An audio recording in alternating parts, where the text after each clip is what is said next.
Sports. We're live on YouTube, Facebook, as well as Twitter and Twitch. Appreciate everybody for your support. Be sure to check out CowboysExperience.com for more meet and greet, as well as seeing former Cowboy players, sports analysis, and live podcasts with the USA cheerleaders and more. Come on.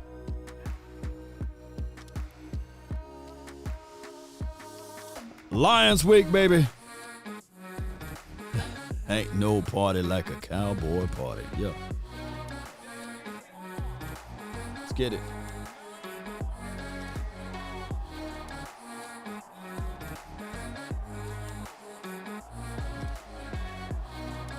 As the room fill up, be sure to hit that like button. Let a friend or a neighbor know where to go when they want to tune in to Cowboys Sports Talk and beyond.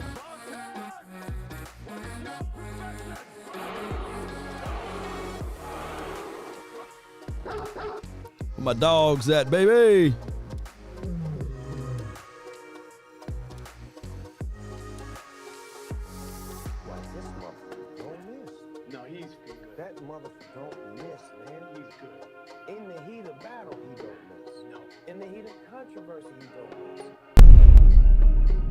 Come on.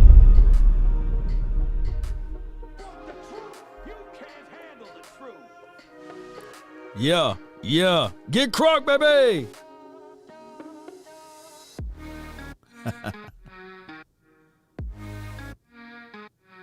All right. So the 4-2 Cowboys faces the Lions. They are, I believe, 1-4. They're coming off of their bye week, by the way. And the Cowboys need a game like this to regroup themselves. But the news, the pressing news is the information about Dakota Prescott, or should it be one more week of Cooper Rush? According to Mike McCarthy, Dak Prescott is getting the bulk of the snaps now, today or what have you. Yesterday they had him on a pitch count. And what Todd Archer reported is that they are slowly putting Dak Prescott in on the lead position versus being the guy that's watching from the back position, So that's good news to us. The Cowboys' offense been static, not free-flowing. That's a better way to say it, right? The offense itself need to be improved. I get it. The detractors will say that that's just what the Cowboys are going to be anyhow, right? The Dallas Cowboys versus Tampa Bay Buccaneers is who Dak Prescott is. The Dallas Cowboys versus the 49ers is who Dak Prescott is, and not the collective team. And I get it, right? Heavy is the crown when you wear the star on the side of your helmet and you are the quote-unquote how can I put this? Quarterback of America's team, right? They're going to find every flaws they can find. On Undisputed, I was just glancing in while I was doing my other capacity at my job or work capacity, and I was listening in to those fools, and they were saying that basically they were saying that, hey, if Dak Prescott was ranked 7th, if he was really the 7th-ranked quarterback, he would have beat the 49ers at home. And he wouldn't have threw a 32 QBR. And I'm sitting here like, wait a minute, hold on. So if Aaron Rodgers is millions of miles ahead of Dak Prescott, and he threw a worse QBR and he was at home, how can this expectation ever go away? Because how can you hold Dak Prescott feet to the fire and not Aaron Rodgers? You see what I'm saying? Because it was a home game for the Green Bay, right? So the expectations always change. The expectations for the Cowboys will always be viewed upon as, hey, it's Super Bowl or bust. So when we did the show last night, I was saying to my contemporaries, right? We can call Louis T, Bad Dog, and Lord Bronson, that I was saying, nah, I'm not finna say, hey, Super Bowl. That's already given. It's already given that the expectation for the Cowboys, Super Bowl. Super Bowl. All I want, and I'm not lowering my expectations, but I'm trying to present the reality, Cowboy Nation. And they're not finna throw me off kilter. What I'm saying is, I just want the Cowboys to be focused and locked in to get back to the playoffs. It's been many moons since the Cowboys went back-to-back playoffs, right? If you have a son or a daughter, right, and they still in elementary school, you can start planning for college, right? We always want to make sure we plan ahead. But dog it, you better be making sure that they take care of the necessary thing, the rudiments, the elementary level stuff first. And ladies and gentlemen, I don't care how big or how tall or how short or how small you are as a fan. You got to take care of the small things first. Take it 1 week at a time and stop looking at it. Now, we can say in our hearts, yeah, I want this team to succeed. Just like when you have a son or a daughter, yes, you want them to graduate, get a nice paying career, not job, right? Or do something that's remarkable with their lives, or live up to the talent level that you bestowed upon them, that God blessed them with, right? So what I'm trying to say is the Cowboys, wipe Super Bowl out of your mouth. Cowboys, just try to get back to the playoffs. But I get it, right? The expectations are the expectations. All right, so, of course, if my guy Jay Versick or someone watching right now, if you can do me a huge favor, send me that clip. Send me that clip from Undisputed. Maybe we'll have time to insert that clip in today, and we'll go over that if you can, and let me know. All right, so got the chat log up here, and this is from Jane Slater. Yesterday. Quarterback Dak Prescott, as head coach Mike McCarthy told us today that he has been medically cleared to play. Now, this afternoon, we weren't privy to the walkthrough, but they essentially went through a mock game, 70 plays, and Dak Prescott was taking reps with the ones. After practice, we were told he'll get about 40 to 50 footballs with some of his perimeter players, and then the goal on Thursday is for him to go through a full practice. As Jerry Jones told us on 105.3 The Fan this week, he was certainly trending in the right direction. So if all things go well this week, we can expect to see him play on Sunday when the Cowboys host the 1-4 Detroit Lions at AT&T Stadium. Jane, check out Jane Slater.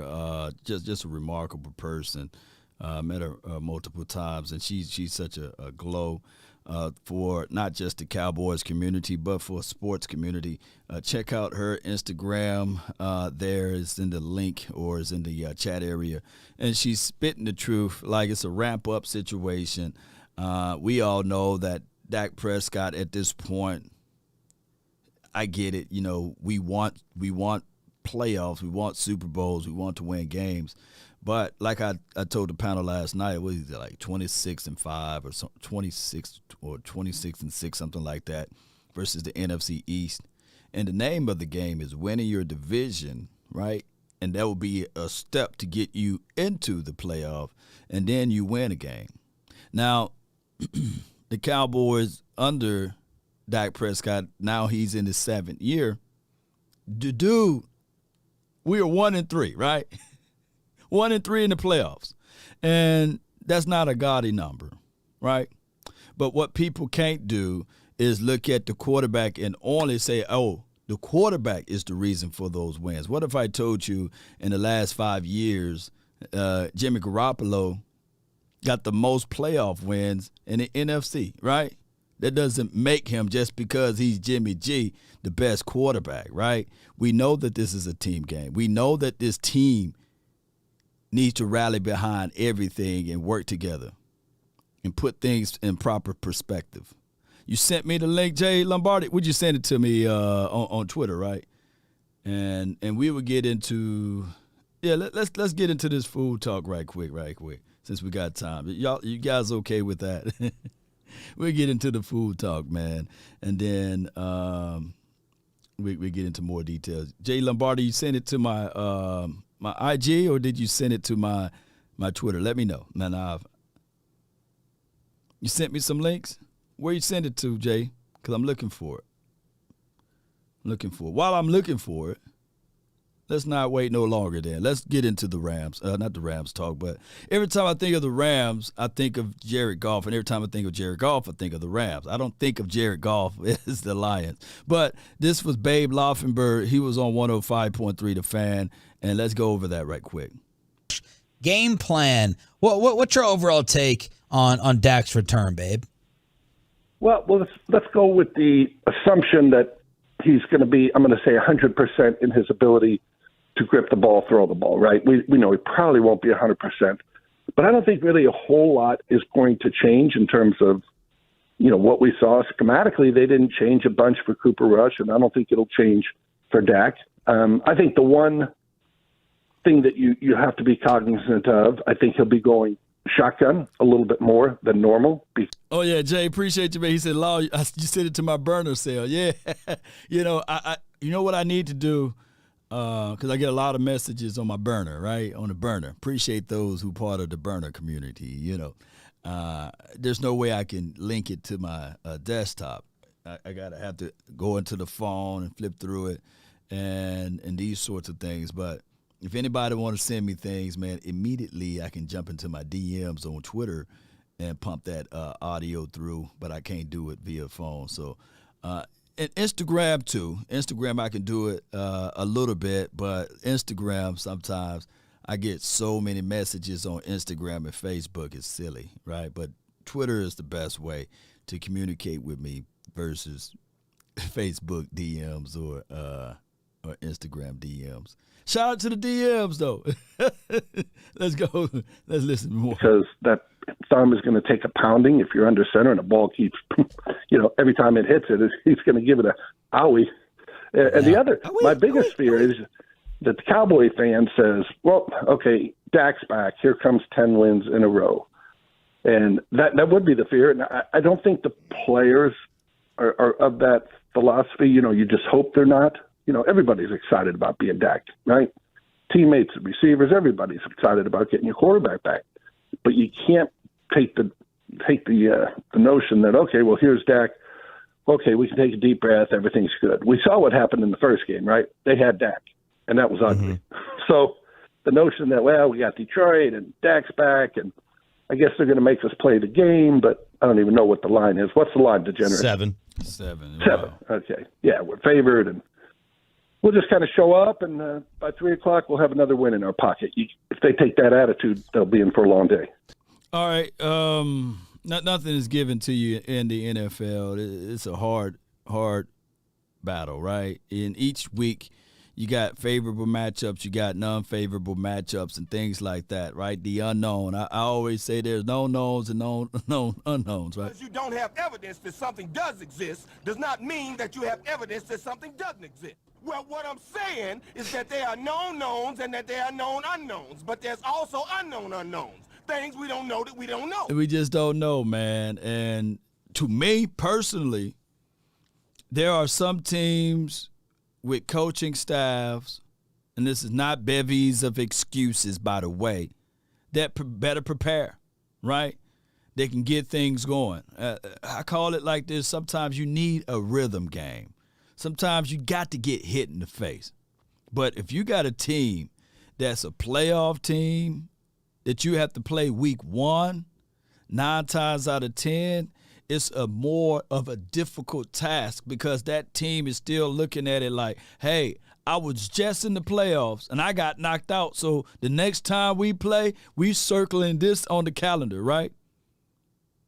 And the Cowboys came in week 1 with a laissez-faire approach. We didn't play any of our starters on the offense or the defensive side. We had guys out there rusty. Then when we played against the Bucs, not just Dak had a horrible game, but, man, a third of the team had a horrible game. We got busted up. We literally got our ass whooped week 1, right? And it was just that. But when we look at these type of things, Cowboy Nation, that's why you get 3 points. And this is not a, hey, heavy is the crown type of talk, but this is more of, hey, this is football. So you expect when you get in the ring with Mike Tyson, yeah, you can go blow for him, maybe first round or such, right? If you in physical tip-top shape. But, baby, if you're not, you're going to be laid out like Family Guy. And that is exactly what happened. So we look at this right here. The Tampa Bay, they ran through us, baby. And the Cincinnati, yes, the score is 20-17. Yep, that was the score. But the Cowboys, one can argue that we were still trying to get our playing legs up under us, right? But we figure out a way to win. And shout out to Cooper Rush for holding down the fort. And then the Giants, then the Washington team. Those are two teams with common opponents. Whereas the Cowboys got a little inkling of either their roster or the thoughts from the coaches or what have you. It's easier to prepare for those boys. And then you had a hard battle against the L.A. Rams. The defense made it appear that, yeah, we blew them out. No, we had a scoop and score. Block punt. Those things changes the impressions of the game or the outcome of the game collectively on how they play. But we won, baby. And then we faced the Philadelphia Eagles. Life come at you fast, right? 26-17. They veered off. They started smelling themselves, reading the press clippings, right? And veered off from the formula, the philosophy. I'm quite sure if the Cowboys, and I know I'm going to get a third of the Eagles fans to jump in and say, no, man, we won. We shot the BB gun. Y'all lost, y'all ate potato sauce. You know how they be doing, you know. But it's not easy as it appears. And if the Eagles feel like, oh, man, it was just a walk in the park over Dallas, they must be out their mind. So neither here nor there. 26-17. Now we face the Detroit Lions, who had coming off of a bye. They well rested. They're getting some of their troops back. They well rested. They just saw the Cowboys lost. They pulled up on the TV screen. They probably watched most of that game or all of that game by now, right? They listening in to the coaching staff. They listening in to what the players, the social media people are saying. Some of them are. You know, they may lie and say they're not, but they are. And they say, man, we need to get back right game 2. We 1-4. That's the Detroit line talk. We're not out of this. If we're not out of this, we're still mathematically in this. There's the Detroit Lions law somewhere over there saying, hey, if we get on a run and this can start on Sunday against the Cowboys, right? They think too high of themselves. And Goff is that dude that can get off here and there, right? So let's not get that twisted. But we got to run the ball. Let's not get too cute. See, it's not the Cooper Rush. Oh, let's dial it down to the Cooper Rush thoughts. No. This should be, let's dial it down to the winning philosophy thought. Run the ball. Yeah, I mean, because, like, you know, we can look back and say everything's going to be fine, but they did just score 3 points in 3 quarters. But, I mean, a lot of that had to do, I think, with no preseason and a lack of, only having one receiver. He's got Gallup back. He didn't have Gallup in week 1. Oh, yeah, you can make some arguments for it being better. True. Tyler Smith is 6 games down the road now. That was his first NFL game, and as we all know, he didn't really work a whole bunch at left tackle, so he's getting better. Problem is, the other teams typically are getting better too. Now, Detroit had a clunker against New England. I actually went back and watched, and just all those little things that you see. At first, you say, hey, 29-0. They weren't even in that game, and they weren't by the score. You look, they would go for it on 4th and 1 from their own 35 or something. They don't get that. They throw an interception at the goal line. It's a first down interception, so that should never happen. Does, though.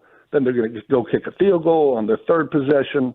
Goff gets sacked, knocks him out of field goal range. So a whole bunch of things happened in that game. The other games, they were relatively competitive, and as we know, they've been scoring a lot of points. Mm-hmm. Babe, what was your take? Before you go into that, for those who watch football, show of hands, just give me a thumb up or what have you if you watch more than one game of the Detroit Lions playing this year. Like, show of hands if you jumped into some Lions film, and give me your assessment, right? Just a quick assessment. But if you watch the 29-0 game, Babe Laufenberg is telling the truth about that. They did move the ball down the field, and they had costly turnovers. They were missing some weapons there that impeded the process of them of scoring. They did do some dumb, bonehead decisions, kind of like what we did. On your side of the field, you try to go for it, right? And womp, womp, womp. And then Bill Belichick, he probably still got the tape since 99 and 2000 and 2001 on what the Detroit Lions do, right? Even though it's a whole new organization. He still got the tape. He just handed some that, he still made a copy somewhere. They just burned the ones that he did and get a chance to copy. So there's no walk in parks, and there's no fear talk. This is me objectively speaking, too, that the Cowboys better not be falling asleep around here saying, yeah, man, we gave a hard fight to the Eagles. Now it's time for us to put it on cruise control. Yep. Yeah, they got T.J. Hawkinson. Okay, I see y'all. And Swift, he's coming back. Right. And there's a 50-50 situation on DJ Shark, so this is from my guy William. He says Schultz is also coming back, and that throws in a monkey wrench, right? Schultz coming back for us, and I want us to go with the young fish, but, that's just how it goes. All right, if offense looks stagnant with Dak, let me see where you at. Where you at? All right, there you go, beast mode. If offense looks stagnant with Dak, Kellen Moore needs to be stripped of his play calling duties. By natural order of the flow of football, there's a yes and a no.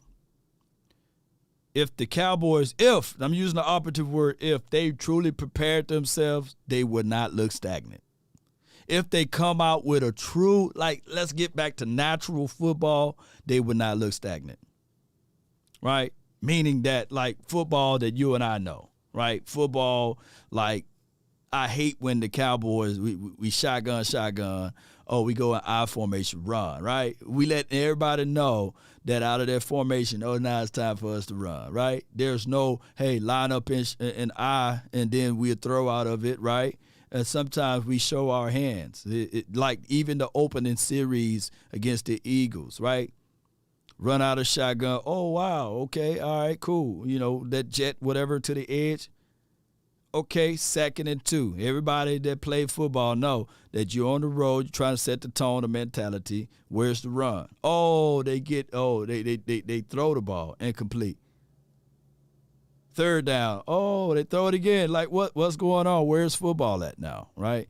We got to introduce sound football stuff. This is not tic-tac-toe nor checkers. We want to see chess. And what been deprived of the Dallas Cowboys for at least 15 years now was when we go into a game like this, that we can't speak boldly of what our team will do. We can say it as fans from the heart, but there's still that doubt, that reservations that seeps in of saying, man, damn, it's going to be a dogfight. We should be able to look at this game. We should be able. And the staff should be able to say, hey, based upon metrics and these sorts of things, we're going to take advantages of the opposing team weakness this way. And we haven't been doing that for over 15 years, right? or right at 15 years, give or take. Dak needs to shake the rust off and attack early. This is from, Yanez. I feel you. Let's go. Let's listen to more of what they had to say. In week one on Dak's decision-making, was he processing things slower than you had seen in the past? I just thought Tampa Bay did a really great job on their coverages. Now, you could say, well, everybody could do a good job on coverages, but I thought Tampa Bay was just exceptional in not only their scheme, but also being able to have the personnel to run it. I mean, they locked on to guys. Dak wasn't as sharp as he needed to be, but there was not a lot of margin for error in that game in terms of where to put the football. And I always say, hey, easy to play from 200 feet in the air, and it's easy for me to play on Monday, right? Get to all 22. I can slow it down. I can say, okay, there's the guy. But when you're on that field, I thought Tampa did a great job of kind of showing one thing and then just locking down the receivers. But that was a fear I had going in. These receivers were not going to be able to separate against some of these teams. And that's exactly what happened in that game.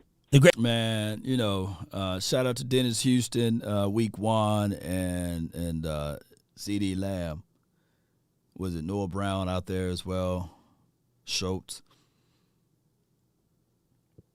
Week one, if I'm a DB, let's say if I'm a DB, and I don't think that they had a rookie DB out there, right? They had Dean and they had my guy, Carlton Davis. They were probably looking at this like, hey, man, the only guy I have to worry about is, CD Lamb. And they was averaging like 5.6 yards per run. And they laid the blueprint out, said, hey, we don't have to change up or switch up nothing. We will still have 9 defenders dropping. And you guys saw the video montage that I did. They had 9 defenders dropping. Like, come on. And they were begging the Cowboys to run, and they were sitting on routes. You think that an undrafted rookie was going to eat on that? Shoot, they're creating pressure. Then they're looking at it like, oh, okay, all right, cool. Lamb chops, man. We got Tyler Smith out there. Although Tyler, he held up hard against Shaq Barrett.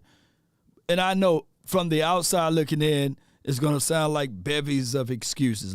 Here go Law with his band and wagon of excuses. No, that's football, baby.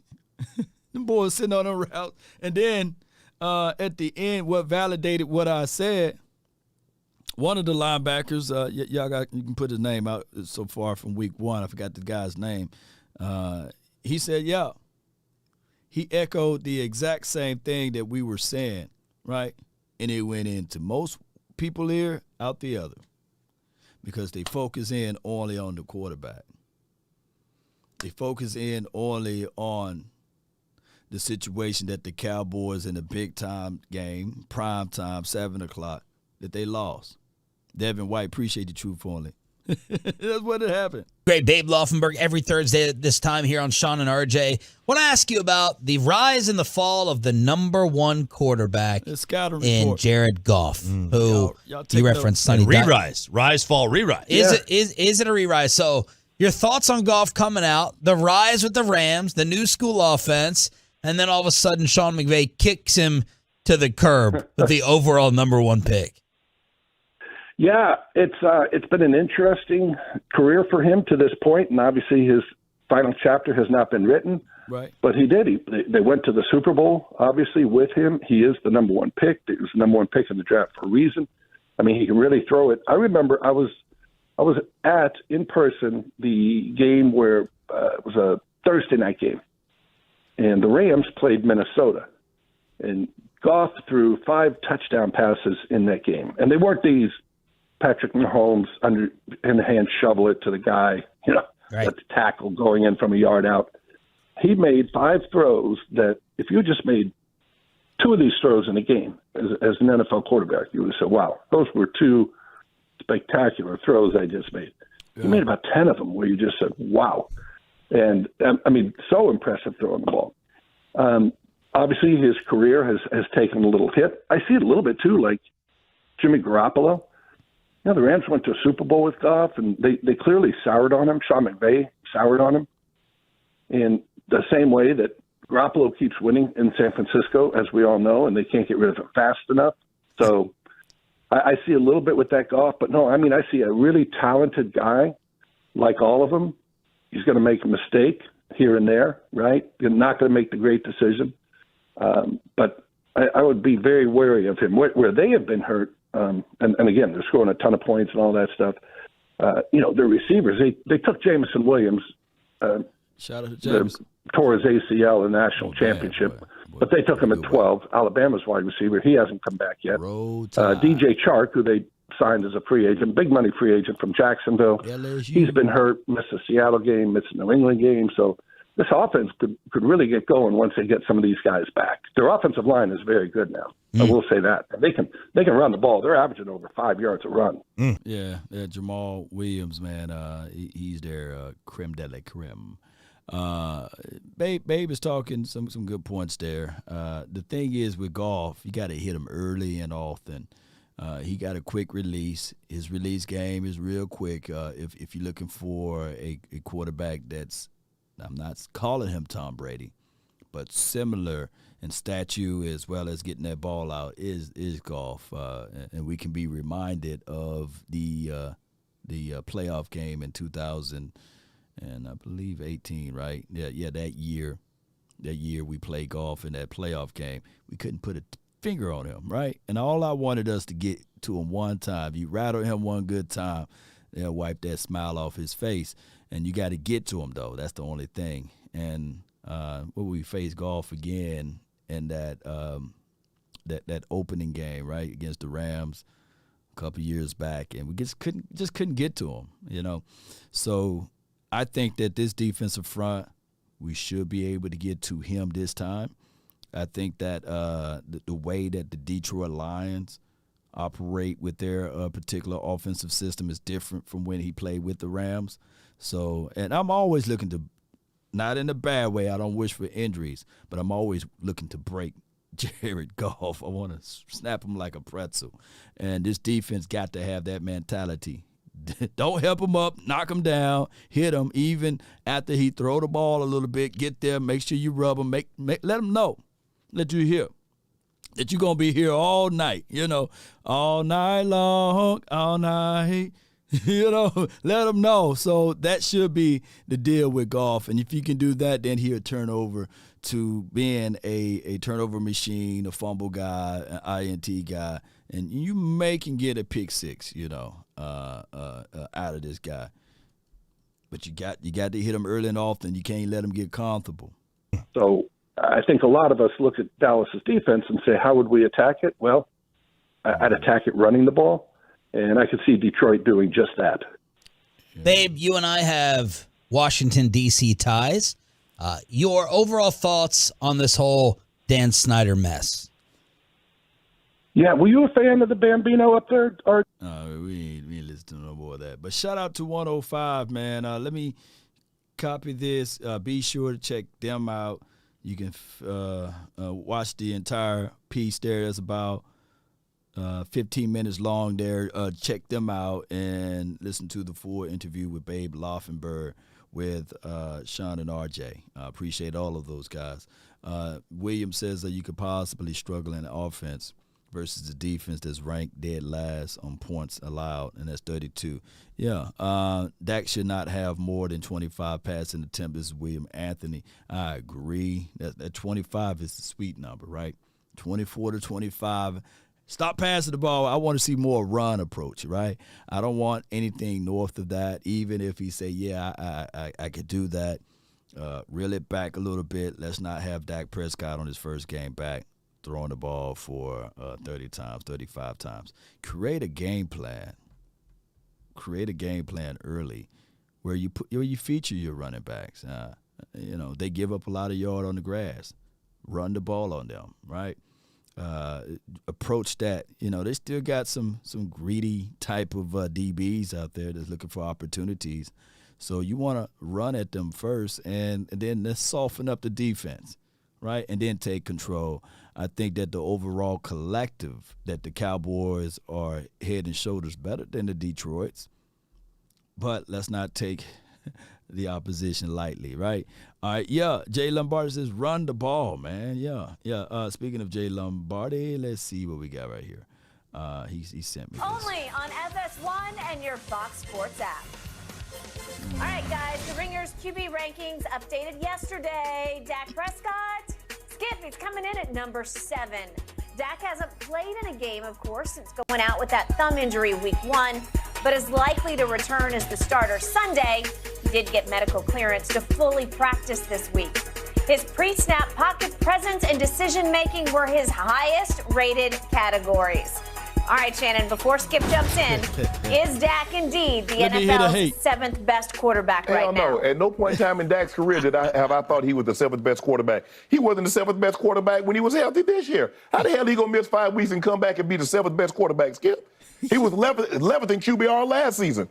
The 7th best quarterback? The 7th? The 7th best quarterback would have beat Jimmy Garoppolo at home. How about that? Want to lean for a little bit?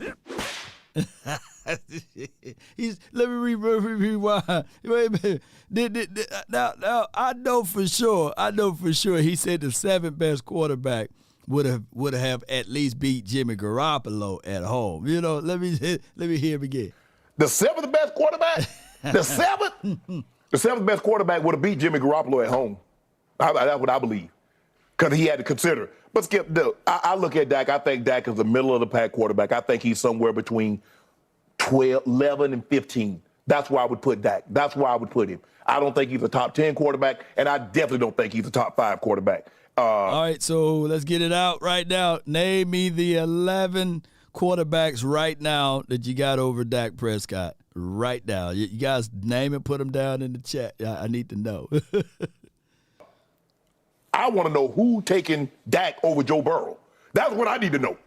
Skip Bayless ain't even taking Dak. No. He's been a Cowboy fan, he says, since 61. Mm-hmm. And he would not take Dak. No way. Cowboy Nation, not one person in Cowboy Nation would take Dak Prescott over Joe Burrow. Me, I'm the one person, man. You know, Joe Burrow, I like Joe Smooth. I like the possibilities of Joe Smooth. But he's doing that in Cincinnati land. All he have to live up to is a Boomer Esiason. You know, that's the best quarterback ever been in Cincinnati. You know, so it's okay. You know, that's okay. Go ahead. I mean, he's ahead of guys like Jalen Hurts. Mm-hmm. Jalen Hurts has played better than Dak this year. 13. Hey, man, wait a minute now. Jalen Hurts, wait a minute. Look, this is the thing. I love it. You know, Jalen Hurts was 15 for 25 last game for 155 yards. Don't you know that if Dak Prescott have one of those games, matter of fact, if Dak Prescott have that game this weekend, there will be fire and brimstone. But let's listen. 18th on the list is Jalen Hurts. Man, stop. Ain't no way. I don't know who. I don't know how they come to these rankings. That like Dak can be out for 5 weeks and come back, and he's the 7th best quarterback. Hell, he wasn't 7th best when he left. But you know what? It's weird to me that you take game 1 and you say, okay, that's who he is. That's all he will ever become. You know, I can't make this stuff up. It would be kind of intriguing if they had the same longitude and latitude, because I'm not saying that Aaron Rodgers is trash, by the way. But his week 1 was very trashfully, you know. Let's go. How the hell he gonna come back and be 7th best? My turn. Yeah, no, before your turn, but let me give you out his lashes. Go to your room. Go to your room, Shay. No, go to your room. You know you get nothing. You get nothing. Can you get some milk? No, you don't need no milk. Go to your room. Go to bed. Here we got this thing right here, Cowboy Nation, that when you start to contextualize that the Cowboys versus the 49ers, granted, we would have needed a Joe Montana. Granted, maybe we would have needed a Troy Aikman. But don't you guys know, name me another great quarterback. Name me a great quarterback right now, y'all. The greatest quarterback that ever played in the NFL uniform. Name me one.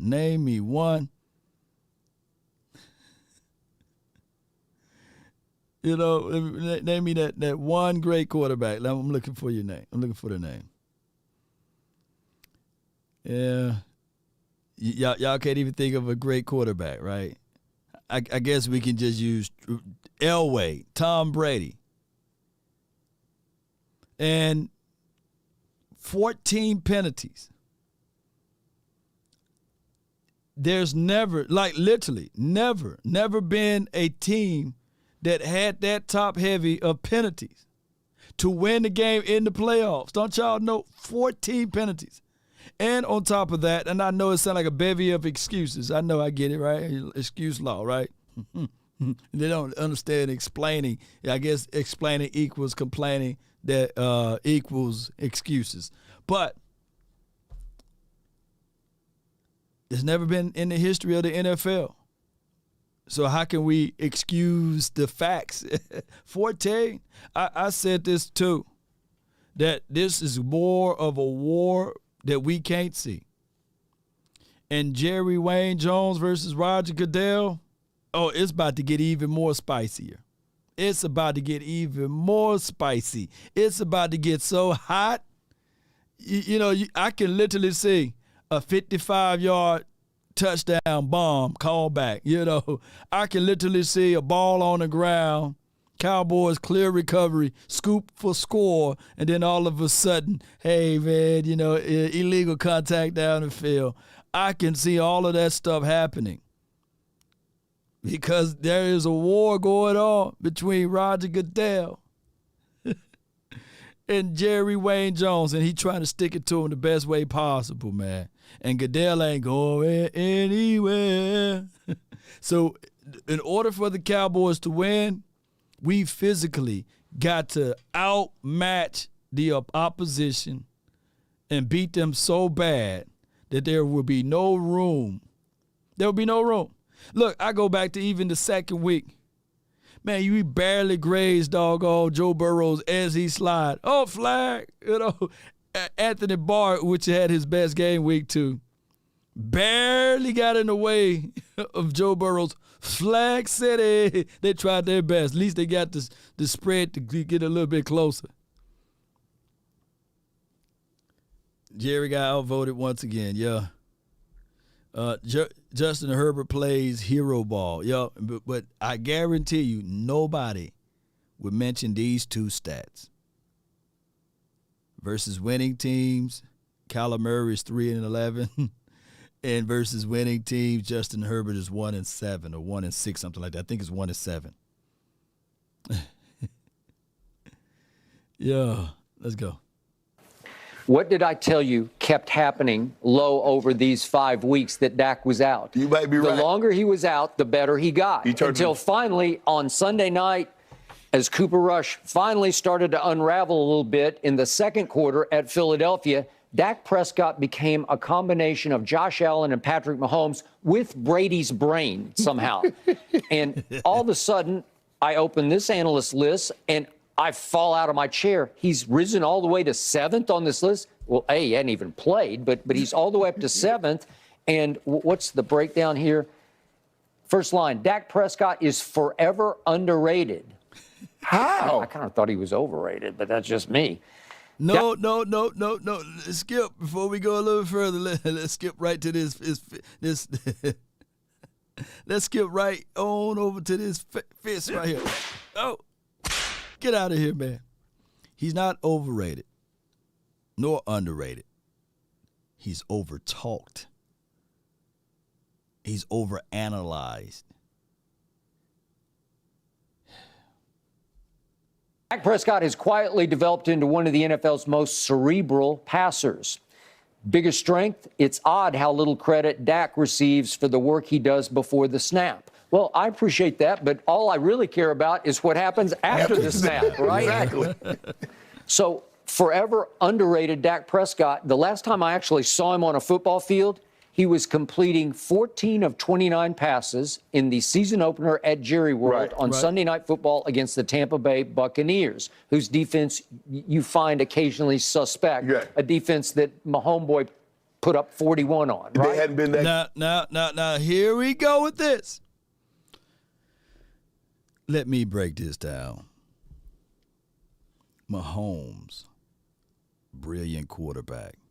Mahomes, one of the better quarterbacks you've seen in the last decade. Mahomes dynamic. Mahomes versus. So if he's using that analysis and that analogy, right? Like, if that's the case, then Cooper Rush is better than Mahomes, because Cooper Rush was able to put up yards and move the ball and triculate it on the field versus the Cincinnati Bengals that Mahomes couldn't do, right?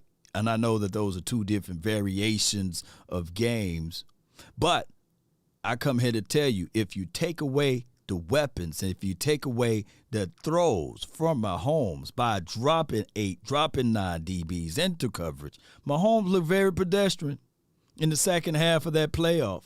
But people would not talk about that, right? You see, when the Tampa Bay Buccaneers played the Cowboys, there were no extreme amount of tape on the Bucs at that time, nor the Cowboys. But the Bucs did say one thing, that they looked at that opportunity and they said, you know what? We're going to play on the tendencies of the Cowboys shying away from the run, and we're going to drop 7, 8, 9 DBs, or defensive players, basically, not DBs in general. But you guys get what I'm saying. So with that being said, if you're using that Mahomes put up 40 points, that's Andy Reid and company over there. Now, I'm not finna take away from Mahomes versus the Bucs, but that's not week 1. I would have loved to see the Bucs versus Chiefs week 1, right?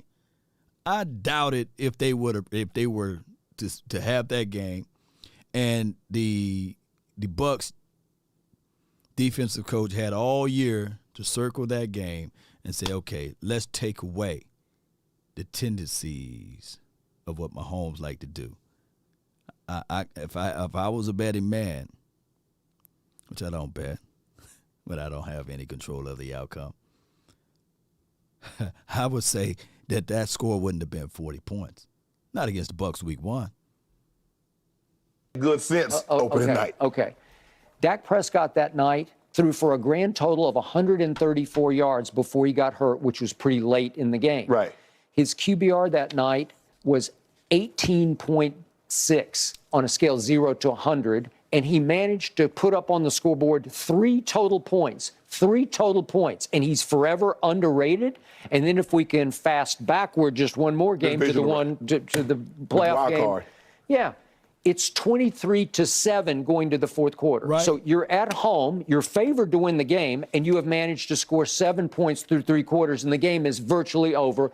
And you do, Dak Prescott, what you have always done, which is a little flurry in the end. Shannon Sharp could dismiss it as empty calories, and you do make it look respectable. But that's all it was respectable. Now, once you lean forward just a little bit, you know. Oh, you know why that's so important? Because at home, putting up those amount of points, the MVP, you see how the expectation goes? The MVP the following week put up less at home. That's a better thrower of the ball. Had Devontae Adams, who is one of the best wide receivers in the league, and at the time, Aaron Jones over there that can run really good. Did they have weapons? Oh, and lo and behold, guess who had the 3rd-ranked defense in the National Football League last year? The Green Bay Packers. Guess who had the 12th-ranked defense last year? The Dallas Cowboys. Look it up. So you missed me with that. So the expectations for Dak Prescott to do something better than a quarterback that's better than him out of Aaron Rodgers, who threw an 18 QBR. Nobody brings that up. Let's open up the phone lines, baby, because I knew I had to get that one out. I appreciate you, Jay Lombardi. Come on. The phone line is 657-390-7391. That's the hotline, baby. Cowboys versus the Lions. Keep it super thorough my way on this side. There is one other participant in the conference. No question, keep it real. Whether we East coasting or we in the heaven hills. Come on. In the poppin' straps of blue faces, not the pills. Heard you calling bluffs, I show and prove that it's for real. Son of God, not a son of Sam. Keep it off the books and keep it coming in. Dak is back, and the haters, they gonna talk about that. Let's go. Get your spot in the line. There's a room, fill up. Appreciate everybody for tuning in.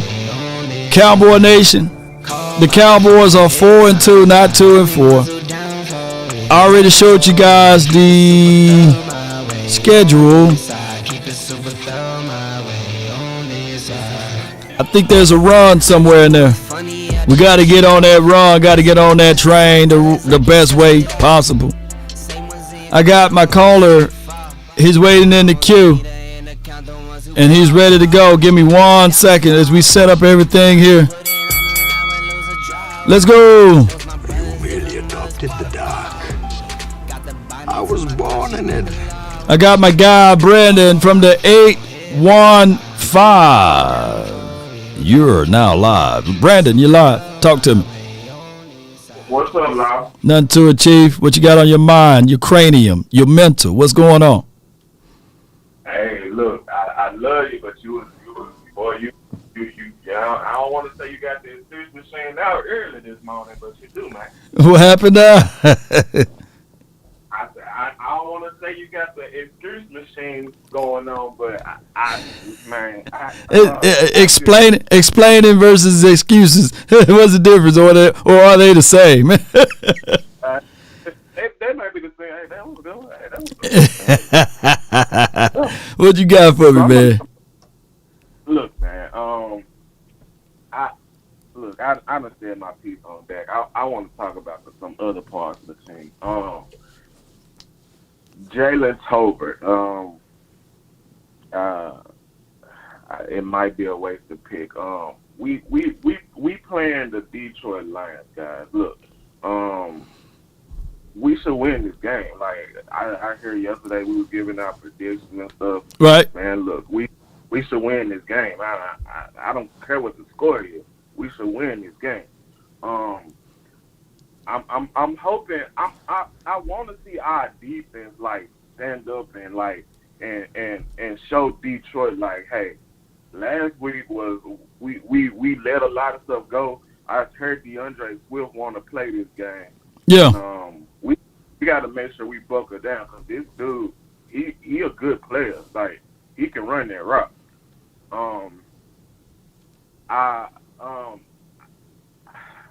To me, I was saying this a few weeks ago.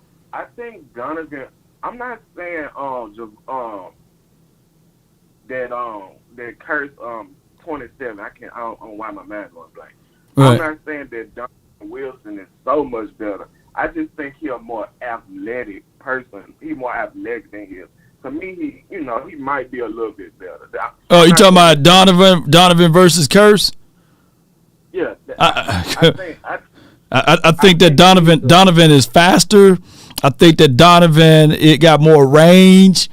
I think Curse, his elements that I think Curse is a little bit more cerebral as it relates to setting the alignments, making sure people are in the right spots, stronger, and he can hit. He can not hit, but he's a better tackler. He's not going to lose grasp of anybody.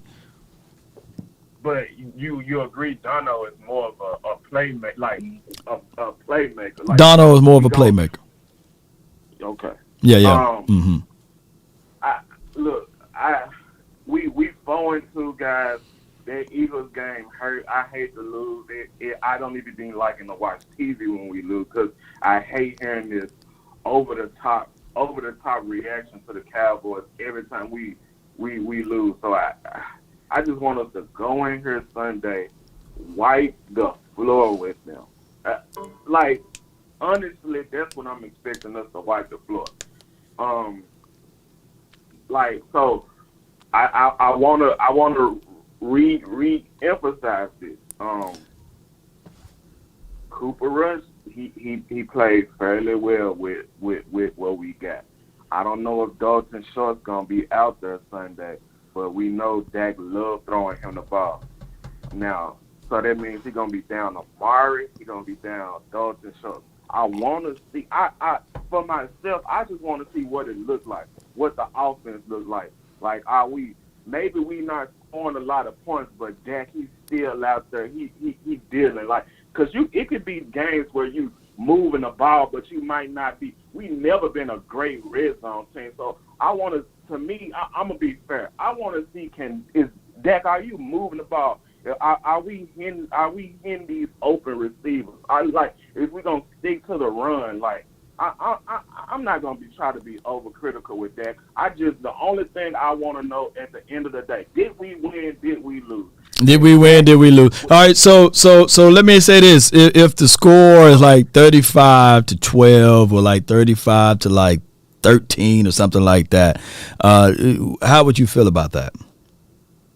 Look, honestly, if I'm being real, that's what I expect.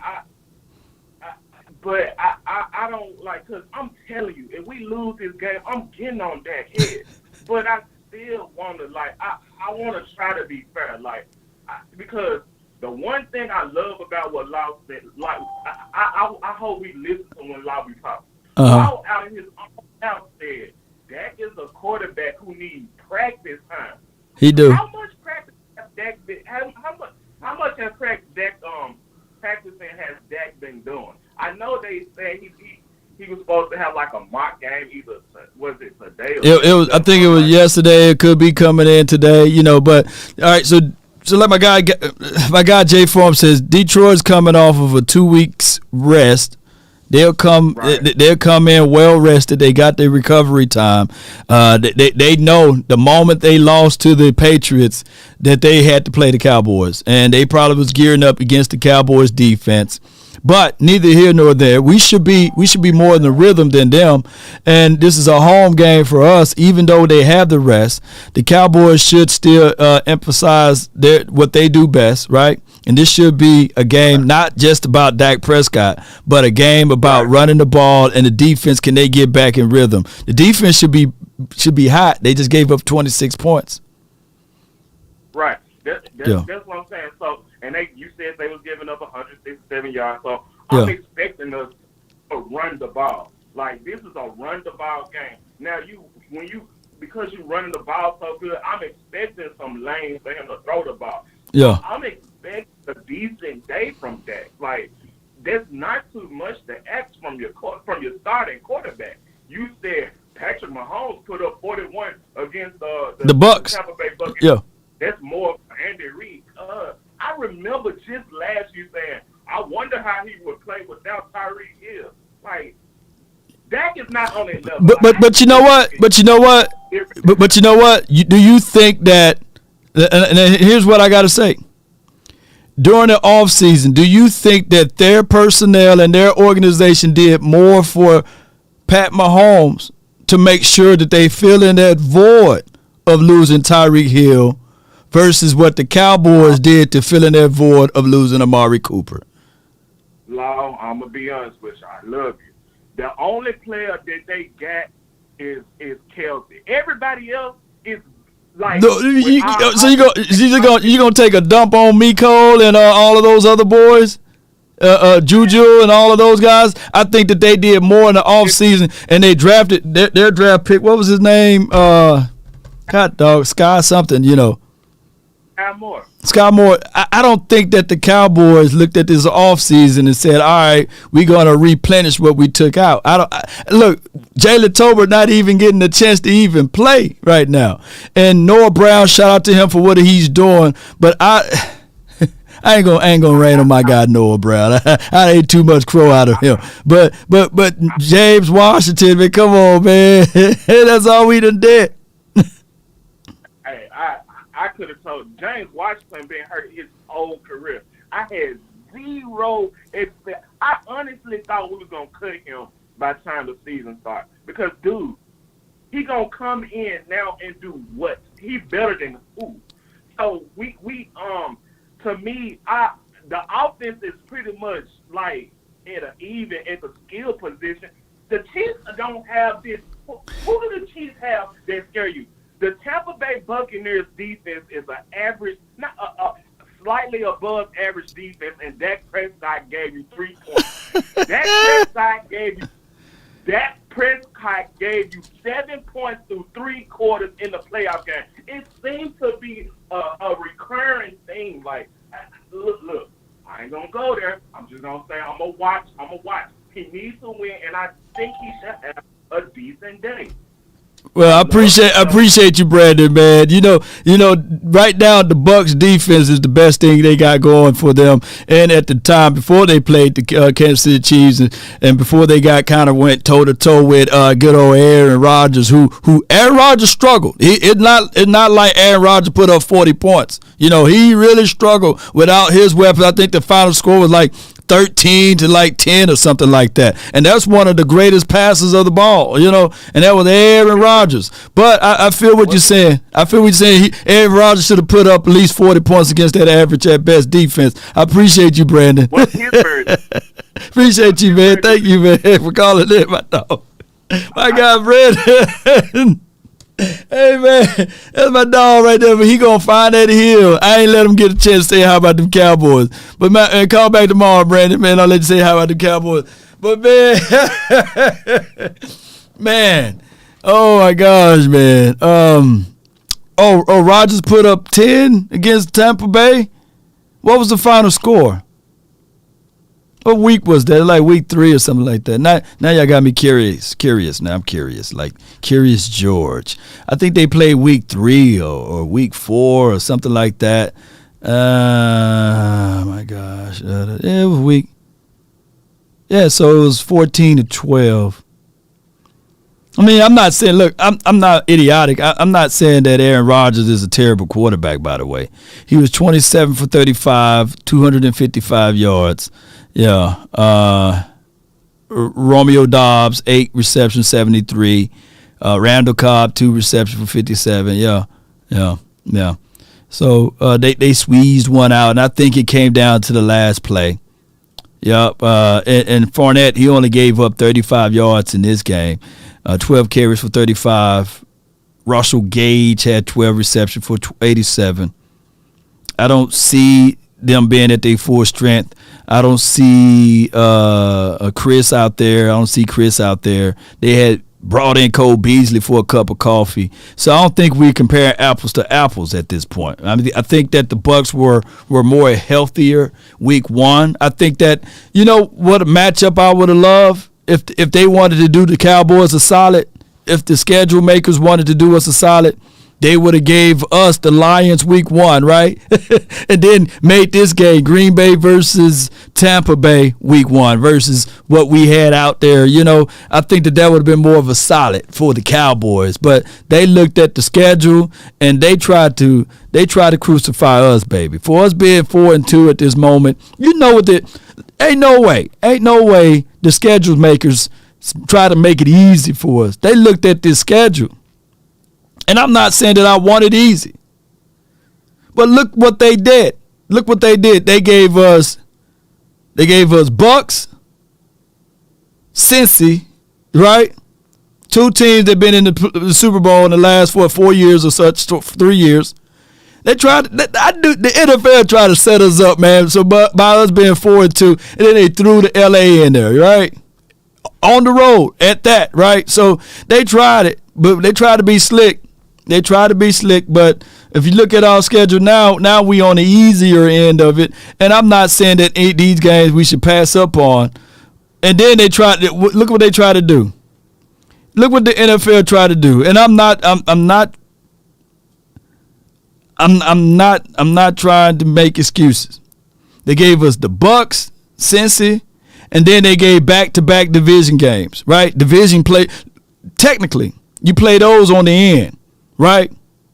But it's strange that they gave us back-to-back division games supposed to be hard games. And I'm not saying that we walked through the Giants and the Washington team. But literally, look what they tried to do to us. They tried to set us up, man. You know, they did. They gave us Bucks, Cincinnati, back-to-back divisional foes.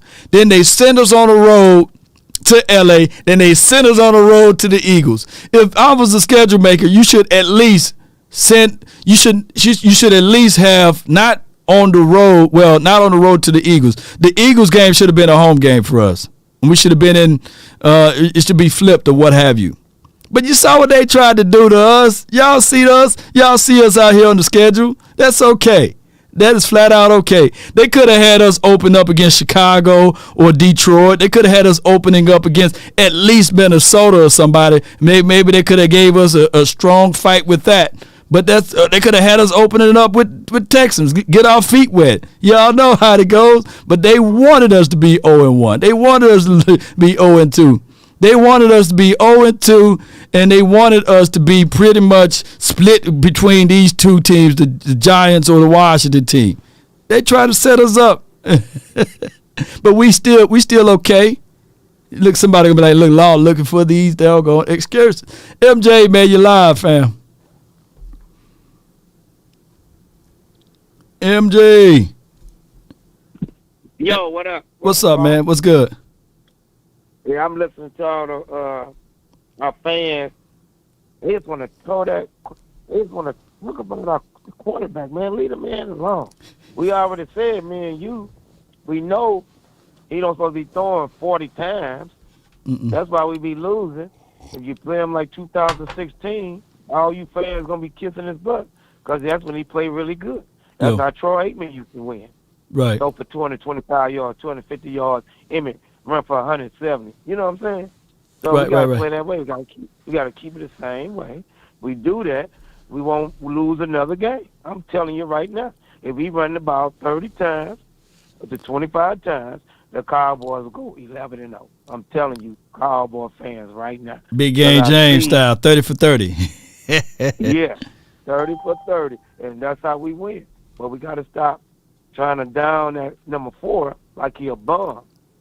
You know, like I told you yesterday, Law, we all get mad because we know our quarterback could do better. But don't get mad at him.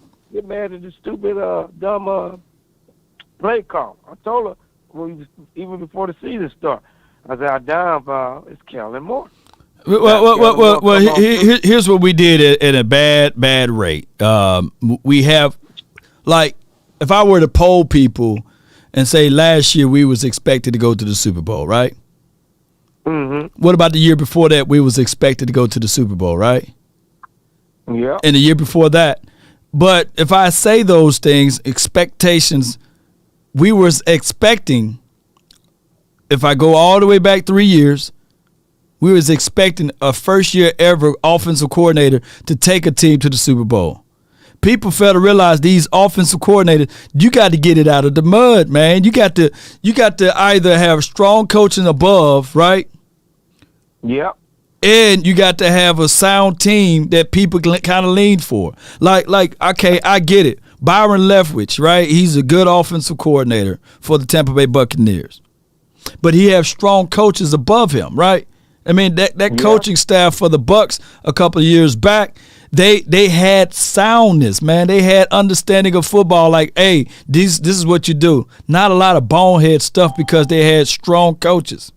So what we're trying to do is essentially keep pumping up this Kellen Moore and say, okay, there will be no inefficiencies on offense when we can clearly see that even right now that there are tons of growing pains with this offense. And it's not shockingly that this offense is ranked 27, 26, give or take. Now, if Kellen Moore listening, hopefully is, if he stick to the book and do them sweep left, sweep right, run the middle, set up some screens more with the halfback, and with that number 9 in the game, his offense is going to go all the way to the top 5 if he step to the script. Now, we got mad. Like I said, remember when I called you during the playoff game, we still had a chance. 2 minutes. 2 minutes left on the clock, right? Okay, yeah. 2 minutes left, and we still had a chance to win. Our quarterback, he didn't come through. I ain't going to get mad at him. That's his growing pains. And then against the reverse happened. Then our defense didn't stop them when we had Philly when it's 2017.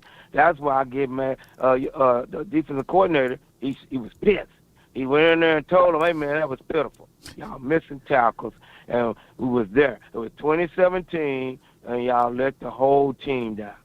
That's why they ain't telling y'all. Dan Quinn went off on the defense. He did. On the linebacker, Yeah. on the D tackles, and he told them it was 20-17. At the end of the day, it was 20-17. Our backup quarterback got us back in the game, and we let them down. And he probably said, "Excuse my friend, that shit better not happen again." Mm-hmm. Yeah. And he probably told, "I'm sick of this. No more excuses." Just like you be saying, Law. So now we got it both ways. Now it's up to us, and it's a good learning experience. And I think they're going to come out, and Detroit came here at the wrong time. They're going to try to kill Detroit. Detroit going to try to run, and they're going to try to do that, but they're going to come at him like they came at Stafford, and, boy, they're going to be going crazy. I'm telling you right now. No doubt. They're going to have a good game. The defense, the game should be centered around the defense and the running game. Yep. And Dak Prescott should get anywhere from 20 to 25 attempts. There you go. Max. 20, 25 max. Max, you know to the max. And you remember that one game he did that? And he was like 20 for 24. Remember that game he did right there? And everybody was like, wow. Yeah. That should be his game, man. I appreciate you for calling in, MJ. Appreciate you, man. Thank you for calling. Let me give you that shout out. Let's hit all them lights. And all I want to say is, how about them Cowboys? Let's go, guys. No doubt, man. Let's go. All right. So with that being said, I got a lot of people in here, man. Y'all keep calling it. I told you I'd get to you, man, when I see you, Chris. 214, man. You were holding on the other day, man. I said, let me give it to my guy, man. What's good with you, man? 972. Man, I sure appreciate it. Well, of course, you know me, man. Like, I'm at work right now, so I ain't gonna be with you long. But I'm not gonna say we needed to lose, but just like the last caller said, it's a good learning experience. That game, to me, it was sort of like the blueprint. So next time we'll know what to do. And yeah, I mean, hey, like, it was good that the defense went. I mean, like, they're only gonna get stronger. So we got Detroit. I think we'll do all right, man. It's Dak's first game back. Let's ease him. Let's ease him into it. Don't try to make the offense look like Josh Allen or Mahomes. Right. Ease him into it, and I think we'll be fine, man. Like, but that's all I have, man. It's two folds, Chris. I appreciate you, man. And I echo that on when you get off. But I appreciate you, Chris, man. Thank you, man. All right, so it's two folds to it. Let's say, for example, Cowboys go out there and they do sling the ball all around, right? And they do put up 300-400 yards throwing the ball, some crazy, strange number. Don't fall in love with that. Hell, no, don't fall in love with that. No. Don't do that. Don't do that. Got to get back to the philosophy and the formula. I know that put butts in seats when you scoring, lighten it up, and I know that there's always a bottom line, right? Those merch and those venues all throughout Dallas, they make money. They make money when they hit their quotas and everything else. But let's stick back to bland football. Run the ball, and I promise you, the accolades and all the other stuff will come, right? We just seen it just last game. 15 for 25, 155 yards.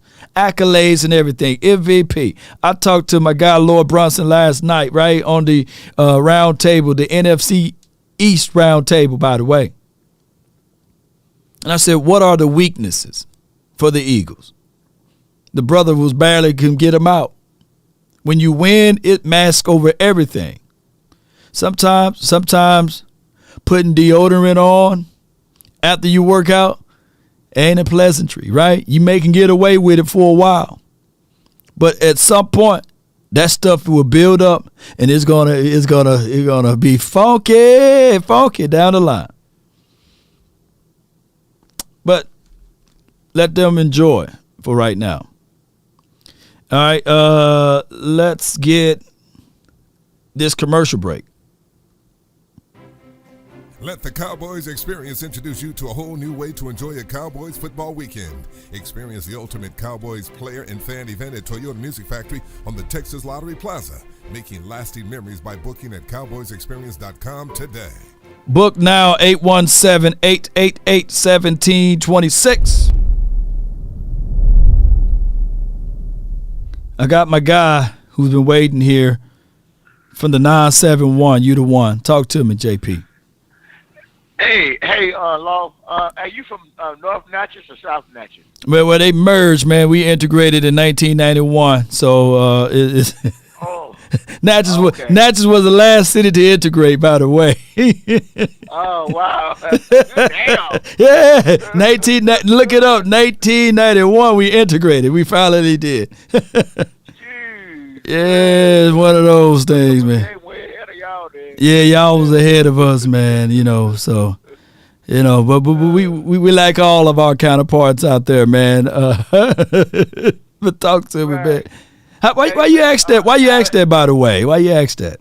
I just want to know because I don't know which team that we was beating up on. Oh, well, you wasn't beating up. Hey, when we integrated, baby, boy, we got better books, better stuff, better supplies, and everything. So I know you wasn't beating up on us in the 90s. So that was two wins then in one county. Yeah, shout out to Adams County, baby. That's okay. Oh man, yeah, they won't nothing, man. Just said happy to have Dak back.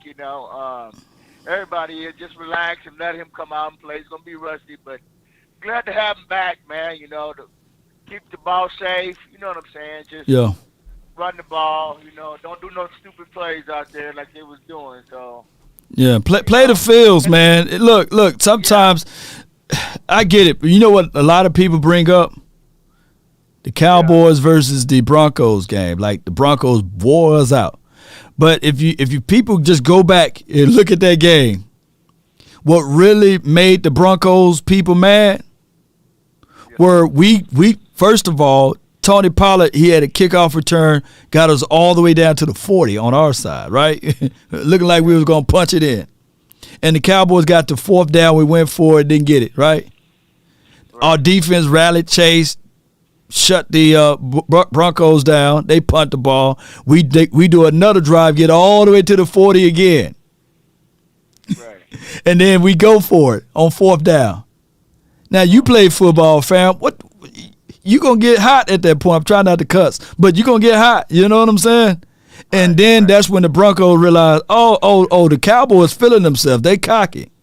And then they win and score, So football is about momentum. It's all about this, too. There's a lot of people that getting paid big money on the other side, but they got feelings, too. And sometimes those feelings come out, and they will wear you out when they angry. And the Broncos got mad. Hey, this defense got to stop the draw. And that draw play. They do. That's what they're gonna be. They first start to fill the game, and they're gonna be like, okay, well, we can run the draw. We're gonna try to stress that out this whole game. So right. We need another line. Like I said, they gotta figure out that linebacker core, man, and deep tackle. We do, man. It was embarrassing when I pull up the other stats. A lot of, And you're gonna see. I'm still trying to give Brown a chance, like you said, and Lewis, but they're gonna be tested this weekend. And I just looked at the schedule again, like he was talking about, and it looks like they got Lions, Bears, Packers, and Vikings. They play that division 4 weeks straight. 4 weeks straight. Yeah, they knew what they were doing. Yeah, 4 weeks. That whole division. This is ugly. Yeah. Like, what the heck is going on? So those are winnable games. The Bears, Lions, and the Bears is winnable. Even the Packers, but the Vikings gonna be tough. But it should be interesting. This defense will be tested. you still like Anthony Brown? Is what you telling me? And Lewis, is that what you telling me? And Van Der Esch. Man, at this point, if I say anything about Anthony, Lewis, and LVE, they ain't moving off from those guys, man. Even if I throwing stones at you, huh? look, it's literally, man, shame. Because nothing we can do about this, man. Shame. Whatever they got, it's just what it is. Jordan Lewis can't tackle. Anthony Brown is Anthony Brown can't cover. I ain't gonna say nothing about Anthony, man. Okay, you can cover 5. You can cover 5-yard route, but anything 10 and beyond 10 yards and beyond 10 yards, you can't do it. Yeah. He gonna grab you. Yeah. Because he don't got that. If can a young man be the old man running? If he's 10 years younger. It's possible. In the 40. In the 40. Let's cut it down to the 40. Maybe, man. I don't know, man. I mean, that's how I see. That's how I see Anthony Brown, man. I can't explain no more better than that. But the moment we talk like this about Anthony, man, he make a big play. So let's keep talking bad on him then. That's against bomb teams, though. That's what I keep trying to tell you. Bomb teams. Detroit Lions, Chicago, Green Bay gonna be a little test.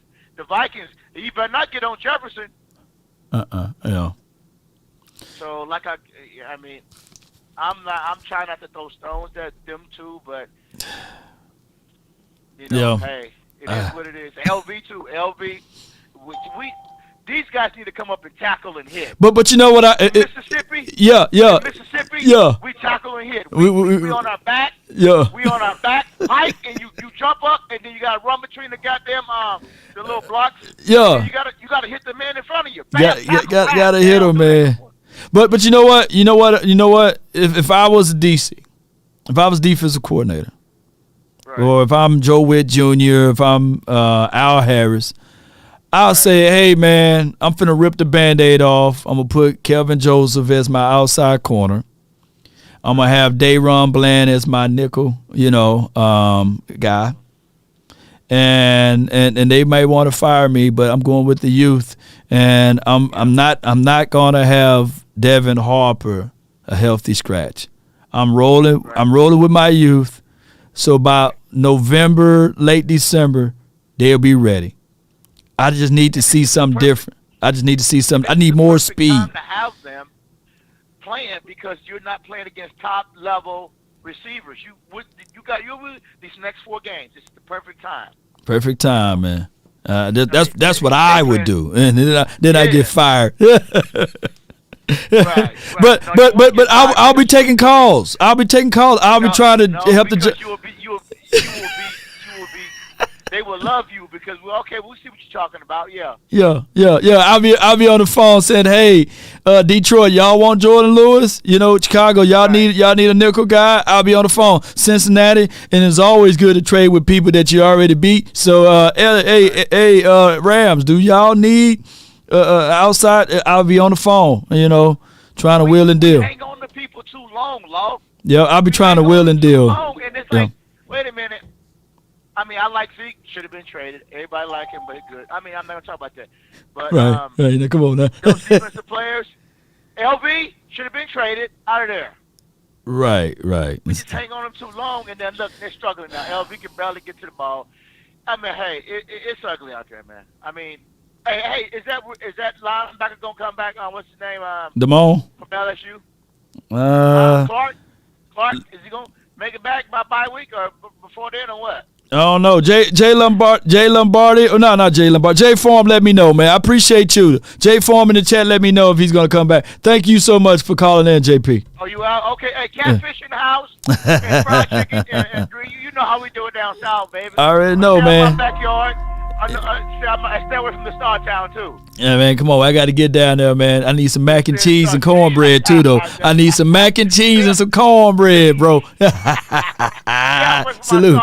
Not no Jiffy. No Jiffy cornbread. Now, no Jiffy. Come on. With some real cornbread, baby. Trying to get you a catfish sandwich from Star Town. Get out of my Star Town. Salute, man. This is 82 counties in Mississippi. Not all 82, by the way. You can just drive through there. You got to make sure you have an appointment, by the way, for those who ever want to visit my beloved home state of Mississippi.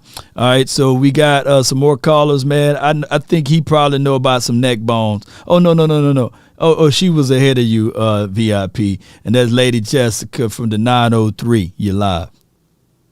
Hello, everybody. Hey, what's going on? What we need to do is run, throw. Don't be out there having our quarterback looking all crazy or trying to make him play to make him look bad. You play and let him play and ball like he normally do, and you let our team do what they do. Now that he's back, it's time for us to go stomp everybody. Yep. And when we go play Philly, they going to go down.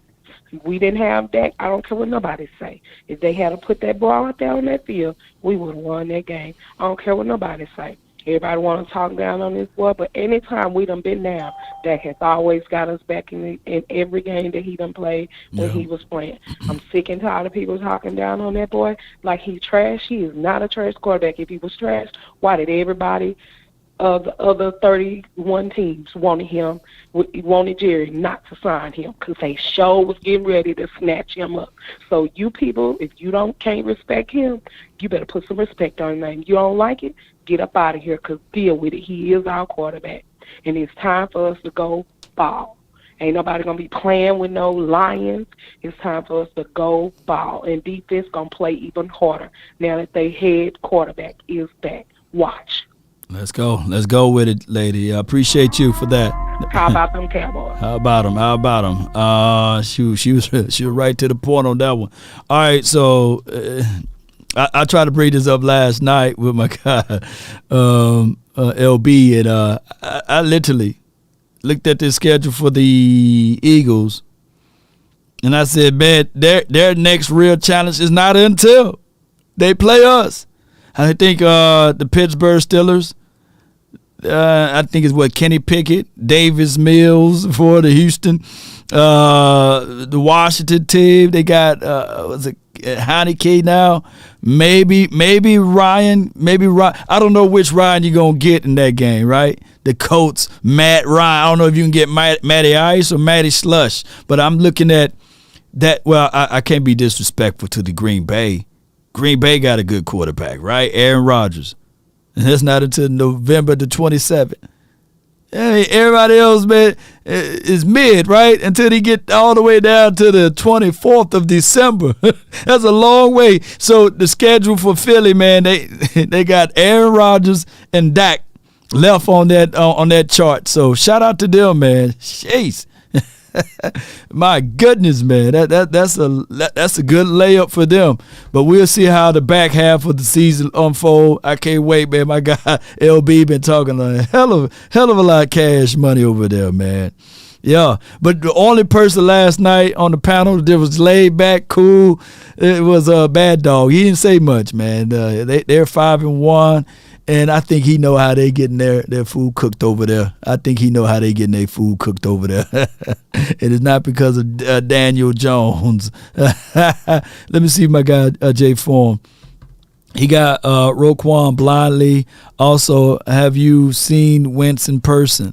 He's big as Roethlisberger. Yeah, he is. Wentz is a big dude, man. Carson Wentz is a real big dude. All right, let's get this phone line popping, man, before we run out of time. I got VIP. You live from the 860. Law is VIP, baby. What's good? Respectfully, Law, I'm gonna touch a couple of things before I get out of here. Law, I want us to beware the Lions. They are the second in yards gained with 411 yards a game. I don't want us to sleep on that, Law. No. So obviously, you there? Yeah. So if you want to put that ball in the air against Micah and my boys, go ahead, bro. I'll take that. But What we have to do first is stop the run, and what we have to do is run the ball. Zeke is Dak's best friend. I know they've been talking over these last few games because honestly, and this is keeping it 100, like my boy 100, I'm kind of glad Cooper lost that game just to bring him back to reality. And Dak is a very sensitive person. Yeah. So he heard all this. I don't need y'all. I don't need Dak. Woo. Now,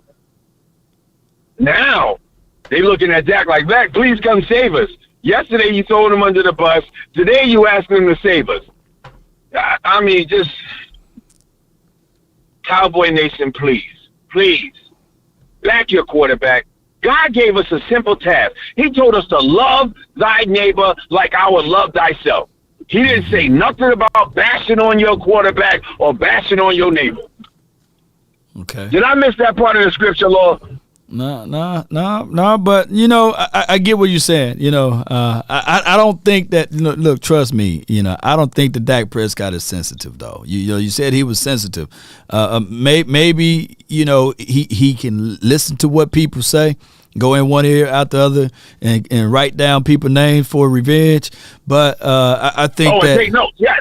Yeah, because you said sensitive. I was like, wait a minute. Not like Ralph Tresvant sensitivity type. I mean sensitive to his ear. Meaning he hear all that. He hear all that garbage y'all talking.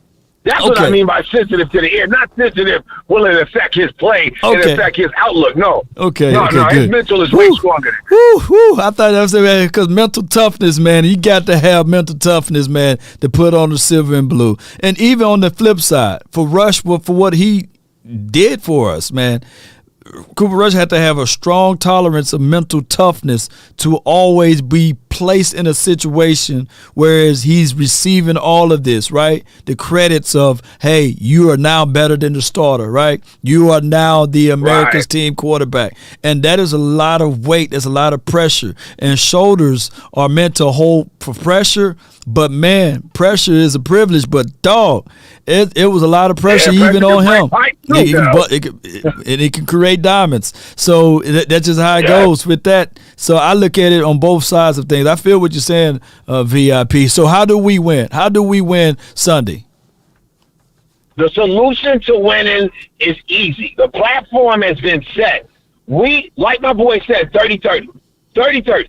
That's the balance. And I think, and I know Dak. Dak's been sitting on the sideline. People act like Dak's been on a spaceship out of this world. Dak has been in Cooper Rush's ear every game. Right. He's been listening to the play calls. He see what's winning. So Dak, but what people don't give Dak credit for, Dak is cerebral. He goes out there. He's trying to get us in the best position to win every play. So, yeah, he'll change up some plays because he knows, all right, I got this defense. I got cover 2. All right, I'm going to do this. All right, I got cover 1. All right, I got a blitzer. All right, blah, blah, blah. So Dak is on top of all that. What I don't want Dak to do is to get – my mother told me one thing. Our biggest enemy is our inner me. Dak, don't let your inner me get in your way. Other than that, Dak doing. Yeah, you know what he's doing. Our formula to winning is running the ball, stopping the run, and limiting our mistakes with our OC. Because our OC is going to have 3 hiccups a game where he fumbled on himself, he get 2Q, we in a first and a 3rd and 1, and we got a damn spread offense. No, Dak, I'm going to need you to override that crap right there. Like Troy said back in the day, Troy said, look, we had to win despite our coaching. That's when I need Dak to step up and be like, no, 3rd and 1. I don't give a goddamn what he call. Zeke, you ready? All right, let's go. No doubt, man. I appreciate you. I appreciate you, my guy. Thank you so much for calling in. Let me hear you say it, man. You already know, Law. How about them Cowboys? I ain't a killer, but don't push me, Law. Yes, indeed. Revenge is like the sweetest joy, so let's listen to this right quick. And I mean, even when he was still recovering, there was still zip on the ball. It doesn't really make sense how that works. But yeah, I'm excited to get this offense rolling, and I'm excited for this week. Well, the first time was, it was probably the first week of OTAs. I ran a little 5-yard out route, And I remember I turned my head, and all of a sudden the ball hit me off the head. And I was like, what the hell was that? And Dak was like, get your hands up, Rook. And I walked back, and Coach London Wells was like, yeah, get your hands up out of that. Like, the ball's coming now. And that was kind of the first experience. And then didn't really see him throw with his thumb and all. And then he started throwing again. I was like, this guy just had a thumb injury, and he's still throwing like this. And I've had thumb problems, and I couldn't pick up a cup. So, it's really cool to see, and it makes you just want to be that much better. Let's go live to Dallas now. Jane Slater is there on Cowboys Cam, and Bucky Brooks is with us as well. That was the rookie tight end, Jake Ferguson. Jane, I want to give Jake credit. He didn't even play week 1 when Dak was hurt. Jake wasn't yet on the field. So as a rookie, well done, saying all the right things about the veteran all of the quarterback, right things. praising him before their first game, which is what, Sunday, maybe? What do we know? Look, there was a little gamesmanship last week, Bucky and Andrew, when, of course, he was throwing with his left hand. We didn't see him doing a lot at practice. And then he was listed as questionable ahead of the Eagles game. He got a lot of throws in ahead of that one in warm-ups. But I think there's little doubt this week that Dak is good to go. Now, it's not as an optimistic return as Jerry Jones had initially led us to believe, saying it would have happened somewhere in that 4-week window. We're now 6 weeks out, which is what the expectation was all along. But you just heard Jake Ferguson there, and I was able to follow that up with guys like Simi Fioco and Noah Brown, who said he started throwing last week, started pulling the receivers aside after practice, getting some extra routes in, and all of them say he's got plenty of zip on that ball. I even said to Noah Brown, I said, Dak at 80%, is he as good as a lot of people at 100%? He said, absolutely. Everyone around here knows that. So they're excited. That's what they say. That's what they say. So with that being said, you know how it goes, man. Wait a minute. What y'all talking about, man? Y'all leave her alone. Matt Slushy, yeah. Jay Slater, y'all love her. Yeah, appreciate you. Dak throwing darts, almost took off Jake Ferguson head. Yeah. If he let's go. Let's listen in to, we got a lot of people here. Queen, you're live. Hello. Hey, what's going on, Queen? Talk to me. All right. I'm so fed up with Brandon. Lord. Dak is our quarterback right now. He ain't going nowhere for a while. So the complaining and all that other kind of stuff is just a waste of time. Because they're not going to let that go. All that money they pay him. And that's guaranteed. They're not going to let him go anyway. Right. So they need to hang all that up. And did I give you my score prediction already? No, I don't think I got your score prediction. And they said they could barely hear you today. You got something over your mouth? Shoot. Yeah. It's a queen talking into a pillow. You all right? Okay. Can you hear me now? Oh, yeah. You got that crystal HD voice now. Yeah, talk to us. Oh, okay. I'm sorry. I need to clean my earbuds then. Anyway, did they hear anything? I'm just going to start over. I'm going to make it quick. Brandon is getting on my nerves in reference to that. He's beating a dead horse. I'm sick of listening to him. If you got to be, like a Debbie Downer, negative type of person about our Cowboys and the quarterback and all this kind of stuff, go find another team, please. I am so sick. If you think there's a team that's better, that you will enjoy more, go to that team. And did you get my score prediction? No, I didn't get your score prediction. I didn't get that. Okay, I'm going to say 34-13. 34-13. Ooh, do they score them 13 points kind of cheaply, like the at the end of the quarters of fourth quarter, something like that? And we just a 34 walk-off type of deal, huh? Most of it is probably going to be field goals for them for those 13 points. Oh, okay. I can see that. Most of it's going to be field goals. Yeah. That's going to be nice if that happened. Oh, we gonna be celebrating champagne bottles. Okay, yeah. Let's see. I'm trying to think. That 13 is probably not a too much of a realistic number. What you got? So I'm going to say 9. 34-9. 34-9. Okay. All right. We're going to write that down. I appreciate you, Queen.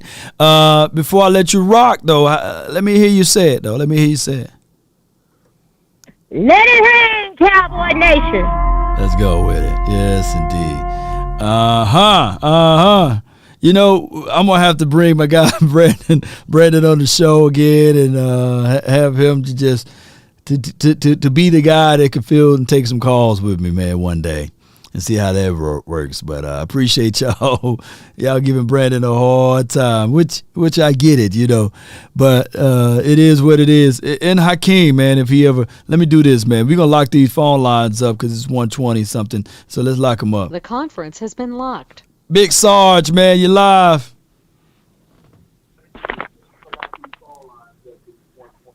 Big. Mr. Big, Mr. Big. They call me Mr. Big. What's good? Not because of my size. You remember that? I was just typing on my, getting ready to type in the chat. Don't have Brandon on that show. That dude killed my whole high every time he get on the phone, on that line talking about that. I mean, he got Dak on his brain. It hurts me every time I hear him speak. But he ain't even played in 5 weeks. And he's still talking about Dak Prescott. But to get back to my point on this game coming up, it's always what I say every time. Win the game in the trenches, stop the run, be able to run the football, and we're going to be able to go far, not just this week, but every week to come. And, you know, that's all I want to say. Law, keep doing what you're doing. We bless and thank you for the nation. Appreciate you, man. We know what you do, how hard you work, and keep up that good work. But please, for the love of Cowboy Nation, do not have Brandon on the show taking calls. Because it ain't going to go. All right, man. All right, man. All right. We will revisit this, man. But I appreciate you, Big. Thank you, man. All right. Yes, indeed. How about them Cowboys, man? Big Sarge, man.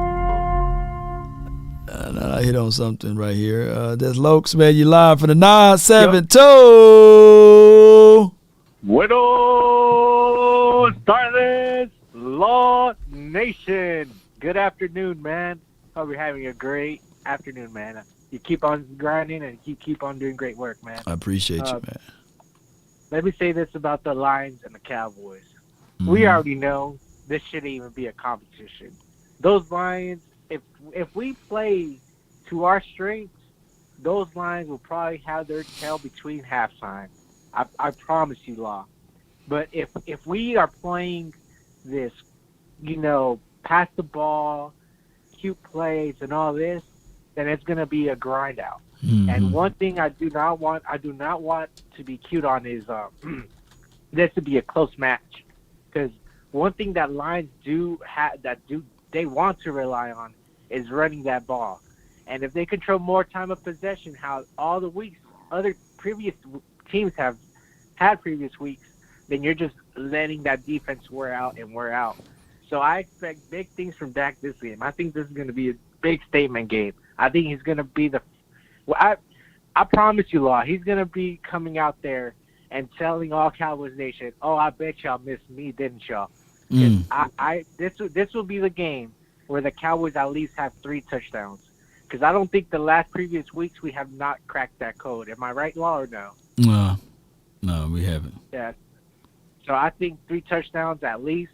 And but I already gave you my score, but I think if we come out there solid, this game should be over by halftime. I promise you, Law. So that's all I have to say about this game. And, hey, if Goff – we already played Goff. I mean, Goff cannot throw. So he's probably going to try to run those RPOs, play action and whatnot, and let's contain that. No doubt. I appreciate you, man. Thank you. Let me hear you say it, man. How about about them Cowboys. No, let me hear it in the other tongue too, man. Let me hear it, man. Let me hear it in all ways, man. Come on, man. Estos son para estos vaqueros que van a chingar. Sorry, I can't cuss in Spanish too much. It's okay. Whoop that, you know what? I love it, man. His native tongue, man. I love it, man. All right, so appreciate him. Look, the reason why I can't stand the Lions, man, in 1991, who remembered 38-6? 38-6? Who remember that? Who remember that in 1991? That's why I can't wait. I can't stand the Lions either, man. And then they get every Thanksgiving Day too. So it's one of those things whereas I've been wanting the Lions to do me a favor for many of years, even when they played the doggone Packers, and they just never do that. They kind of wet the bed. I go all the way back to Emmett versus Barry. I couldn't stand that situation there. I'm banging on the table saying Emmett is better than Barry. I would still take Emmett over Barry. And I got some Cowboy fan. No, man, Barry was good, man. He didn't have an offensive line. I said, man, Loomis was a good offensive lineman for them, right? They had another Pro Bowler or Hall of Famer as well on that offensive line, right? And I remember Herman Moore and all of those boys, right? I remember the Dez versus Megatron and all of that stuff too. So, and then when we kind of jumped into bed with the Lions and scooped up Roy Williams, I said, man, that's like the enemy, man. You don't want to do no deals with the Lions. I can't stand the Lions. That's why I want, that's why I want the Cowboys to, at any chance, at any opportunity, to embarrass the Lions. Now, I go all the way back to, you guys remember that game, that comeback game from Matthew Stafford, him getting all the way down to the red zone there, and then he hard snapping, he put the ball over, he scored the touchdown on us. Who remember that? You know, the Lions had some hard headaches with us, man, and we got them back in the playoff game. And then they kept saying that, hey, he was face guarding in that playoff game in 2014. Flo, Herman Moore is your cousin? Yeah, your cousin. Your cousin stinks, man. Your cousin. Oh, my gosh, man. Aaron from Long Beach, man. You're live, man, from the 562. What's up, Law? How you doing today? Yeah, man, I'm doing great, man. That's good, man. Quick question. I mean, like, do you think the experiment with Jason Peters is over with and we should stick with McGovern? I don't like musical chairs. I think that the Cowboys with the offensive line is one unit. Everybody must be on the same page. And I look at it like, just like old folks say, either she pregnant or she's not, right? You can't be a little bit pregnant. Y'all messing around. You know, y'all had a fun time, so she pregnant. So the Cowboys, either is Jason Peters at left guard or not, right? Let's stop playing around with it. Either he's conditioned enough to play fully or is he's not, you know. So let's stop being too cute with it. Let's bring forth our best power and get things out there the best way possible. Facts. And side note, when they talk about Dak and all this, you know what it takes to get a new quarterback to draft? You know how bad you got to be the season before? Yeah, you got to be terrible. To draft a quarterback, you got to be terrible. So I don't see the Cowboys Or you got to just use all your draft capital to go get the quarterback you want. Like the Niners did? No, like the did, right? No. If you want a veteran guy, you do like the L.A. What L.A. did. How they got Matthew Stafford, right? I mean, true. I mean, but I don't think they're going to send the farm to go get a veteran quarterback. If you had the power to get any quarterback now in the National Football League now, right? Any quarterback, who would it be and why? That's a long pause. Right now, that's playing. Right now, playing. Right now, it would be either Josh Allen or Mahomes or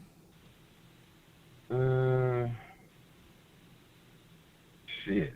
Yeah. Oh, so you would put Dak in there. All right. So Yeah.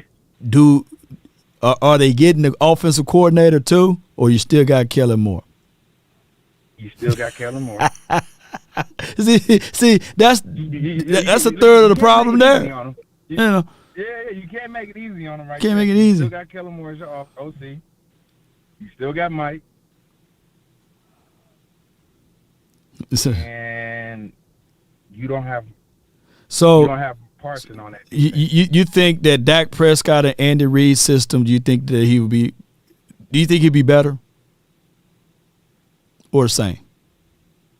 It'll be manageable. I don't think he'd be better. I think he'd be manageable. Or I don't know. I don't know, man. You know? That's a hard question because like Andy Reid's a dope coach. He dope coach, man. Look how good he McNabb was great. The moment Andy Reid went away from McNabb, what he did in Washington, what he did in the other teams he went to, you know. Man, drop the soap. It dropped the soap, you know. Man, so I guess that would be a notch better if you go to Andy's system. Yeah. So, it's all, like you said, it's all about optics in certain moments. Yeah. You can have this great quarterback, but you got this bad OC. Yeah. I mean, it's just what it is, man. And on top of this, I'm not burying Kellen Moore, by the way. I just think Kellen Moore, he going through some growing pains, man. Yeah, he got to grow. And the flip side, for right now, one of the fastest players to reach 10,000 all-purpose yards or something like that, Ezekiel Elliott, right? Man, like let's say people so down on Zeke. You put Zeke. If you put Zeke in 49ers system, would he be better or worse? Mm-hmm. Would he be better or worse? He'd probably be better. Or Maybe. No, he'd probably be the same. Oh, you think he's the same? You think Zeke in the Niners system would be the same Zeke? He'd be the same Zeke. Okay. Because Zeke is going to be Zeke. He's going to be great in pass blocking, and he's still going to hit the hole hard. He's still going to soften up the defense. So, yeah, Zeke will be the same.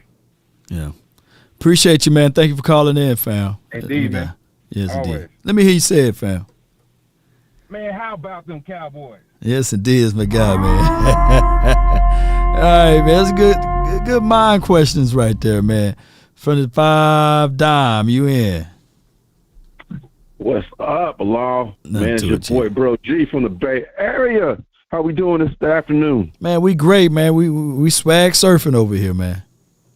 Man, that last call, you guys brought up a point I kind of thought about, I think, last year, maybe at the beginning of this year. Yeah. I was kind of thinking that, maybe, if Zeke had a decent year this year, we could trade him and get some good draft picks. And I was thinking, what team would he fit with the best? Uh-huh. And you guys just said it, or you said it. Yeah. The 49ers. I think being on 49ers will make him way better because they got a good running scheme. I say the best, probably one of the best in the NFL. What do you think? Yeah, it's one of the tops. But Rocky Arsenal, his agent, they slapped that no trade clause on Zeke so quick. They're like, no trade clause. You're right about that. You're right about that. Yeah. I think, believe it or not, and looking at the legacy of what Ezekiel Elliott is developing now with the star and everything, and how the Cowboys organization value Ezekiel Elliott, I think he retires a Cowboy. I think that they would not allow him to put on another jersey. Yeah, because the only thing was, we didn't know till like at the end of the year how hurt he was last year, how hurt he was playing, and that was evident. How he was balling out at the beginning of the year, and all of a sudden he just fell off when he was playing injured, and they were trying to keep it under the wraps. Right. So that leads me to this question of what I really wanted to ask. So we seen what happened to Zeke, how he still played, and he played injured through the whole season, but he played hurt when we needed him the most, or when we're going to need all our stars at the most during playoff time. Mm-hmm. So tell me this. You saw the game on Sunday night. I'm pretty sure you did, right? Yeah. Did Micah look like Micah in that game? In a physical, we know he had a growing issue. Right. Did he look like the Micah that we've seen from the beginning of this year and from last year? I mean, my guy Jay Form is in the chat. He could let me know whether or not if he's still favoring that growing this week. But it looks as if, though, when you have a growing, you play football, right? He pulled something down there before. Yes, indeed. So with pulling, with strained the muscles, yes. Yeah. So his COD was a little off. His change of direction. I look at Parsons in that game. I think that they kind of overanalyzed it, right? I think that they was like, okay, Parsons is our fastest guy. Let him zone watch. Let him spy watch on Jalen Hurts on a few plays. Let's keep moving it around. Let's not keep one player to be the spy. Let's have it multiples, whereas we have the linebacker sometimes and the safety. I think that was a flawed plan, in my opinion. I think that would have been better for Parsons with their growing pool is to just rush him on the edge. Just use him as a situational rusher and not have him everywhere, covering, down and blitzing off the edge at times, and just have him only chasing the Hurts kid. And I think that would have been not a better outcome, but it would have been more of an impact out of his game against them. Yes, my sentiments exactly. So you played youth football, right? I'm pretty Right. most of us. I heard Right. you talk about maybe you think earlier in this week or, so when you play youth football, kids at that age, they can't really throw the ball too far. Right. You can't a kid can't catch a 50-yard bomb, so everyone runs the ball and is always running the options. So when you played football as a kid, what is the first thing they taught you when they were running the option at you for the defensive end? What are you going to do? Smash Right, time, man. right. Like, I heard even the other callers calling in saying the same thing. I know that. Yeah. Like, it doesn't matter if that running back gets the ball or not. You crack that quarterback, and then, after by the third quarter, he's not going to want to keep it. He's going to give that ball up every single time. And that's I mean, those are NFL coaches. That's not really Mike's fault. They should have said, "Hey, Mike, you need to crack him." Like, that's their job. You play running all over the place. You play dominoes, right? Yes. Yeah. So the first thing they say, man, ladies, cross your legs. That's cold. Oh, what's that mean? Never heard that get them doubles out your hand. Make sure you don't keep them open. You know what I'm saying? Because if you playing and you got a lot of doubles, you might want to throw that ball back in, but we don't play that, right? So your first option is to say, okay, I got to cross my legs. I got to get these doubles out of my hand, and then I got to make sure that I have an opening for myself. And if the Cowboys are looking at a team that's doing a lot of RPOs, you got to make her cross them legs, meaning that you got to come down and crash. You got to make sure that he don't go back and revisit. You got to shut that down. So that's just code. Maybe they don't do code talk. Where you from, dog? Where you from? Yeah. The Bay Area. You Bay Area, okay. Oh yeah, we Mississippi, man. We got all type of code talk. Yeah, we be like, man, shoot, somebody in trouble. Somebody in trouble. Somebody in trouble. They ain't got them legs crossed. So it's just the same philosophy. The same issue on one of the other podcasts, man. The host bit my head off, and I got all emotional, saying, I didn't say nothing about Micah being sick. He didn't have a bad game, but he didn't have his usual game. You could see, so we used to know Micah that's running past his own players to make tackles. He was letting other guys make the tackle. I wasn't that's kind of weird. Yeah. So like you could tell he was, maybe favoring. It didn't like he was like hurt, but you could tell he was like at, he wasn't 100%. You could definitely tell he wasn't at 100%. My thing is, I brought up the point since we're playing who we playing? Detroit, and then the Bears. Yep. We got the bye week, and I don't want to see and Mike is probably my favorite player on the team. Beside him and Dak are my two favorite players on the team, and the host was making me seem like I was saying Mike is sorry or something. Like, hell no, he could probably still miss these 2 games and still might get defensive MVP. I'm thinking is I don't want to see him go through what Zeke went through last year, and that's all I got to say. That's all I was trying to get at. That's it. So, you're right, man. That's all I got to say. Appreciate you, man. That's Thanks for calling in. Let me hear you say it, man. All right. Oh, man, we still damn boys, and how about this Cowboys? How about them, baby? Yeah. Keith Floyd said, nah, man. Nah, if you got 5 doubles, man, Keith Floyd, you got 5 doubles, you going to hold on to your doubles? No, you going to try to get them up out. You're going to start with the bigger one first. And if you got some that match, then you'll say, okay, I'm going to make that the spinner if you're going first. But if you don't have domino and you got 5 doubles, shoot, you better be trying to figure out a way. You better be trying to figure out a way to cross them legs. Better try to get him up out of there. If not, you hold on, keep him open too long, you're in trouble. You're in trouble. You're in trouble, trouble. So you better cross some legs. You got to get those big doubles out of your hand is what I'm saying. And when you playing against a team that's using those RPOs, you got to hit them early and often to get them up out of there. And the same could be said. I looked at some of the Lions tape. Jared Goff himself, they like to run him a little bit. So you got to make him pay when he do run. Similar to even Burrows when we played him in week 2. Although, they threw the flag. But you got to make him pay. You got to make him pay. And you can't be nice to these quarterbacks. You can't. And that's just how it goes from here. I got the 469. What's on your mind? Hello? Yep, you're live. Hey, just wanted to talk about Dallas real quick. I'm not a big fan of Dak, but I know he's the only quarterback to really put Dallas in the position they need to be in. When I look at Dallas as a whole, they are a Super Bowl caliber team, and we know this because on every level, their offense it's okay for the most part. It's a winning type offense, especially with Dak in there, and then the defense is solid. And not only that, we have a special teams that can really do things. So as a whole, we're a complete team. There's a few players I don't really like in there, like Lewis, but, it is what it is. If Bland can really get himself together, I feel we'd be even more solid. And the last thing I guess I'd talk about is opportunities for certain players. I wish they would take advantage of Turpin's speed, and I'd like to see Malik Davis incorporated in the offense a little bit. That's it. Yeah, man, you're right. I've rolled with that. Good point. Right. Appreciate you, man.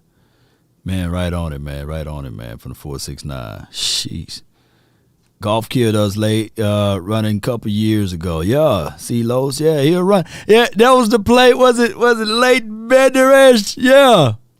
Was that the play?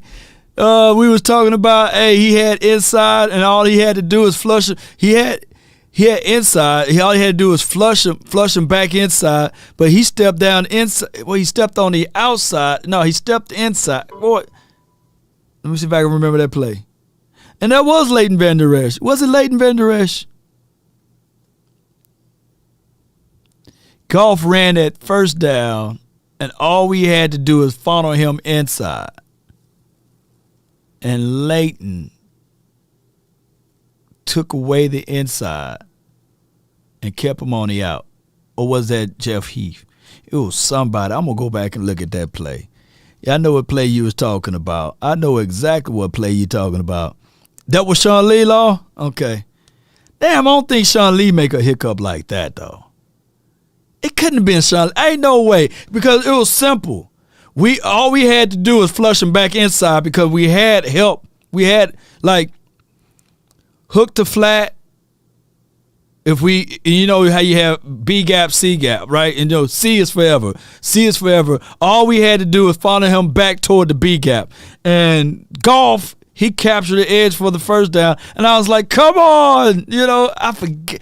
I'm going to pull that play up, boy. Yeah. CeeLo said, no, it was LVE. I'm going to find. Jack the Cactus, man, you got me thinking now. I think it was LVE in 2018. I could be wrong though. I could be wrong, man. But I'm gonna look it up. 864, you live. Man, I've been waiting on you, Law. First, I want to say I appreciate all the content you've been pushing out, bro. Appreciate you, bro. Man, but I really want to get on these Dak haters real quick, man, because it don't make no sense how you can watch these whole games and you see receivers dropping passes, offensive lines getting flags, killing drives, like 35, Dak hit the man in stride, offensive line get hit with a holding, or get hit with some crazy flag, or Dak hit the man in stride and he dropped the ball. Like, I just see Z drop it, I just see CD drop it, I just see all kind of people drop the ball low-key down. Everybody get on here and kill Dak. Like, they killed Dak. and they kill me with that. I'm just like, man, y'all not watching the other 10 people on the team? Like, do y'all not see what's going on? Yeah. I coach football. I coach 8 and under, 12 and under, and I played middle school. I played high school ball. So I'm just like, I know it's a team sport. It takes more than one person. It But do. all these people sit on here and just let that have it. Every time we lose, it's Dak's fault somehow, some way. Yeah. It's the situation where it's the how can I put this? The quarterback gonna get all of the blame and all of the credit. You know, it's one of those things too, though. I hate to say it that way, but I respect that, but at the same time, you can't be watching the football game and see we driving down the field and Dak make a decent pass, the man drop the ball, we turn the ball over, and the other team go down and score, and then the game over with, and you blaming Dak. Yeah. How's that Dak's fault? I feel you on that because you remember one year, man, if we scored 30 points, we had to get to 30. We had to get to 35, right? And people was taking that loosely. You can't get to that much, you know, playing the style of. You can't be giving up 30-something points. Right. So that's how it used to be for us. Now we're looking at it like, man, if we can get a strong 21, if we can get to 20 points strongly, we'll win games. And now that we got the defense, our offense is sputtering. I truly believe that this particular team on the offensive side should be elevated now that Dak Prescott is back. I do understand how people are using the last tape, right? You only know, you coach, you only known for your last tape. So that's what people going off of. Mm-hmm. Yeah, I get where you're going with that, but at the same time in that Tampa Bay game, our receivers in order. You got CeeDee Lamb 1 or either Michael Gallup 1, and the other one 2, vice versa. Michael Gallup 1, CD 2. You understand? And you got Jalen Tolbert maybe 3, then James Washington who ain't played a snap. James Tolbert, I only see him in one game, and he didn't play in the Tampa Bay game. Michael Gallup didn't play in the Tampa Bay game. Dak was out there with a number 1/2, and then the next receiver was a number 4 or 5. Like, let's be for real. But see, now they label me as a Dak apologist, right? And what people when people talk about the Dak versus battle, right? Like Dak versus Mahomes, right? Or Dak versus maybe a Josh Allen, you know, or Dak versus a Cooper Rush, or Dak versus anyone. They only looking at Dak. They're not taking in the fact that even if I go back to even Pat Mahomes, his first years, first entering into the league, he had Andy Reid, right? Always had Tyreek Hill, right? He didn't always had weapons, right? It wasn't just Pat Mahomes, right? It ain't just that though, Law. He always had similar, like the same players. That's another thing Dak ain't had. Dak been rotating receivers, rotating tight ends, rotating offensive linemen. Right. Like, we never the same roster Sunday to Sunday. We always got a different person at a different spot come the next Sunday. Right. And then let's just use Josh Allen. When did Josh Allen became respectable? Right? Oh, when they got Stephon Diggs. It's not like Josh Allen was Josh Allen before Stephon Diggs, right? And I'm not saying that Josh Allen is not Josh Allen without Stephon Diggs. But you got to contextualize the fact that Brian Daboll, you've seen what he's doing now, and I know that if you look at the tape of the Giants, you ain't going to give all of that to Brian Daboll, but you can see that, okay, he is a better coach for even Daniel Jones. He's not making the mistakes that he normally do. And then if we contextualize all of this, right, and what the Cowboys were expecting from a 4th-round quarterback, it's just remarkable of how our expectations is very, very, very different. That's what people on here talking about how much money Dak made, but y'all forget the man played 4 years and only made like $2 million total in 4 years.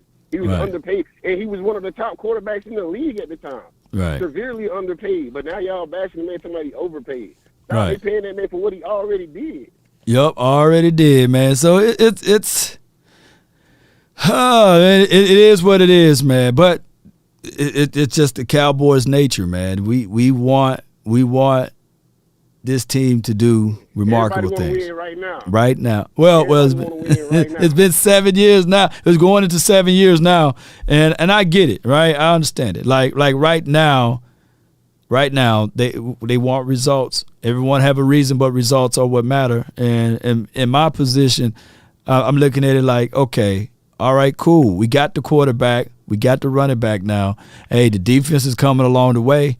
Let's see how this thing grow now, right? We got the offensive coordinator. Now in his 4th year, he should know some things. But just last game. I'm fed up with Kellen, man. Well, I'm fed up too. It's gonna be ridiculous at times, man. Yeah. That reverse that he called in the Tampa Bay game early in the game, man, and we was driving, like we was moving the ball. Why would you call such a bogus call and you moving the ball? Like, that didn't make no sense to me at all when I was watching it. Right. It didn't make no sense. Just last game, even against the Eagles.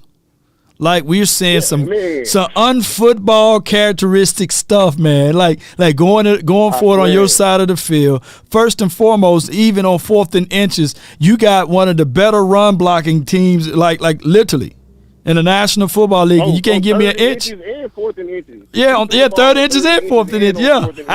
Yeah. I peeped that too, and I'm like, why is we not running? You got Zeke and Tony P. Why are you not running the ball on 3rd and inches and 4th and inches? But you know what? I'm listening. That's Dak Prescott's fault. Yeah, that's what you see me in the comments during the game. I was saying it all day during the game. And all the Dak haters was on there. I was in the comments. Oh, I guess it's Dak's fault. It's got to be Dak's fault. Who else's fault could it be? It's got to be Dak's fault. God know, man. In the comments trolling like hell. No, but it's just how it is, man. But I appreciate you for calling in, fam. Thank you. Yes, sir. How about them Cowboys from South Carolina, baby? Yes, indeed, man. They be like, man, Law is a true Dak apologist. I ain't hearing no more, man. Let me get up out of here, man. You know what I'm saying? I feel y'all, man. But I'm not. I promise you. I went just as hard for Cooper Rush as I'm doing for Dak. And the front office and the offensive coordinator wet the bed against the Eagles. I don't want to hear no excuses. No. You're on your side of the field. Nothing is going for you passing the ball. And if you did any analytics or any stats or anything of watching the Eagles, the best part of their defense is their secondary. Their secondary. Darius Slay, you going to attempt to throw the ball his way? What do you think was going to happen, you know? What's that song? Don't leave your girl around me, true player for real, you know? Ask your boy Slay. You know, that's how that line goes. That's how it should go. You know, so that's just what it is. You gonna attempt to lob that ball up with all of that air up under it to Slay area. What do you think he's gonna do? Gonna look at it? You just giving the Eagles life and liberty and the pursuit of happiness to spread their wings all over us. True player for real. 706, you in the mix. What's up, Law Nation, man? This is Thaddeus calling from Fredericksburg, Virginia, man. How you doing? Thaddeus, man. What's good with you, man? You ain't Thaddeus Moss, are you? No, I'm not Thaddeus Moss, man. I'm from Fredericksburg. I'm down here in the land of the Washington Commodores. Man. Oh, man, the Commodores, man. We call them the Commodores because they easy like Sunday morning. They are. Did you check out Louis T last night, man, when he was on the show? I didn't watch the show last night. Yeah, it was about a 5-hour show, man. We was talking, and I'm gonna go back and check it out. He giving some good praises of the Cowboys. He was talking so much good stuff about the Cowboys. I had to put a star over his head, man, because I know deep down in his heart he got that Cowboys blue in his body, man. But talk to me, man. I know you do. Yeah. Hey, Lou. Hey, I do want to talk to you about. I went back and watched the game that Detroit played against the Vikings, and one thing I will say about them is that I noticed. Man, Dalvin Cook and his backup, man, they were consistently getting 45 yards a carry. Right. They started off at the 25-yard line, Law, and 4 runs, they near midfield. So that's what Dallas got to do. And then what happened with them, Kirk Cousins started trying to force the ball to Jefferson. But the Vikings was going to take Jefferson out the game. So he figured out, I got to look for the tight ends. And then Thielen had a good game that game. So they're going to try to take Lamb out the game, but you can run the ball. They were getting 45 yards consistently on the ground. So that's what the Cowboys got to do, man. They got to run the ball. Now, their offense, Swift and them boys, now Swift is hurt, the one of the wide receivers that's hurt. I think DJ Shark he's out. He's not playing. Well, let me read out these stats though, so people can contextualize what you're saying. So Kirk Cousins against that game, the final score was 24-28. I'll take 24-28. I'll take a win as a win, right?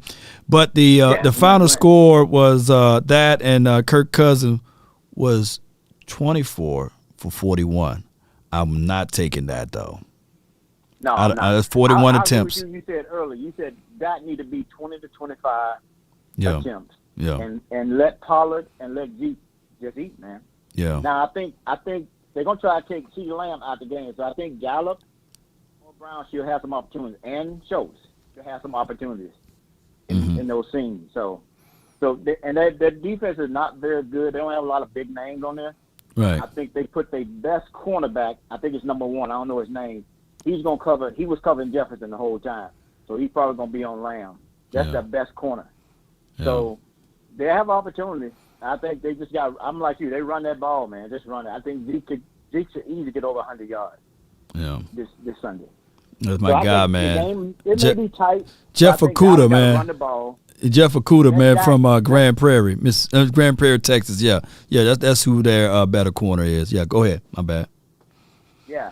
So just let Dak get his 20-25. He plays Chicago next week. He can let him throw it all over the place. But this Sunday, he needs to ease his way in, run that ball, let him throw to the tight ends and all that, and just keep that ball away from Detroit. Because their offense is legit. The Cowboys gonna have to tackle.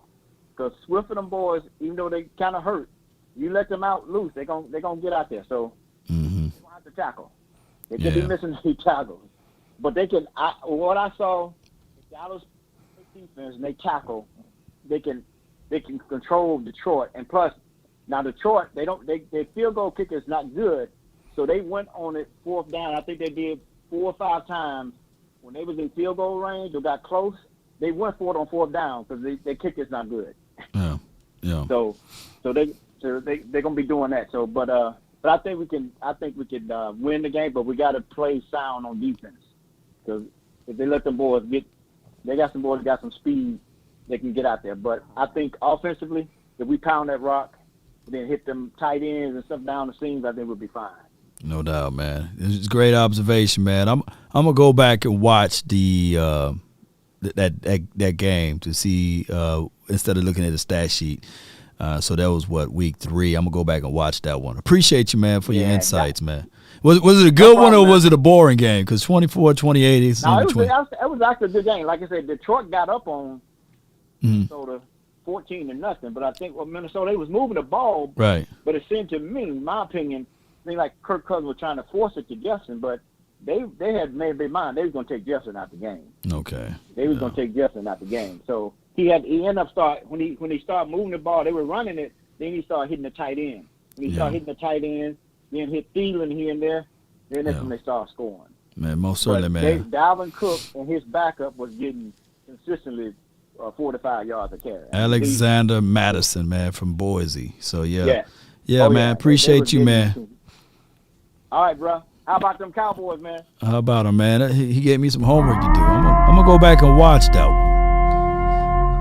Sports Guru 95. I knew a guru was going to find out. It was Jeff Heath, not LVE. Appreciate you. He's talking about that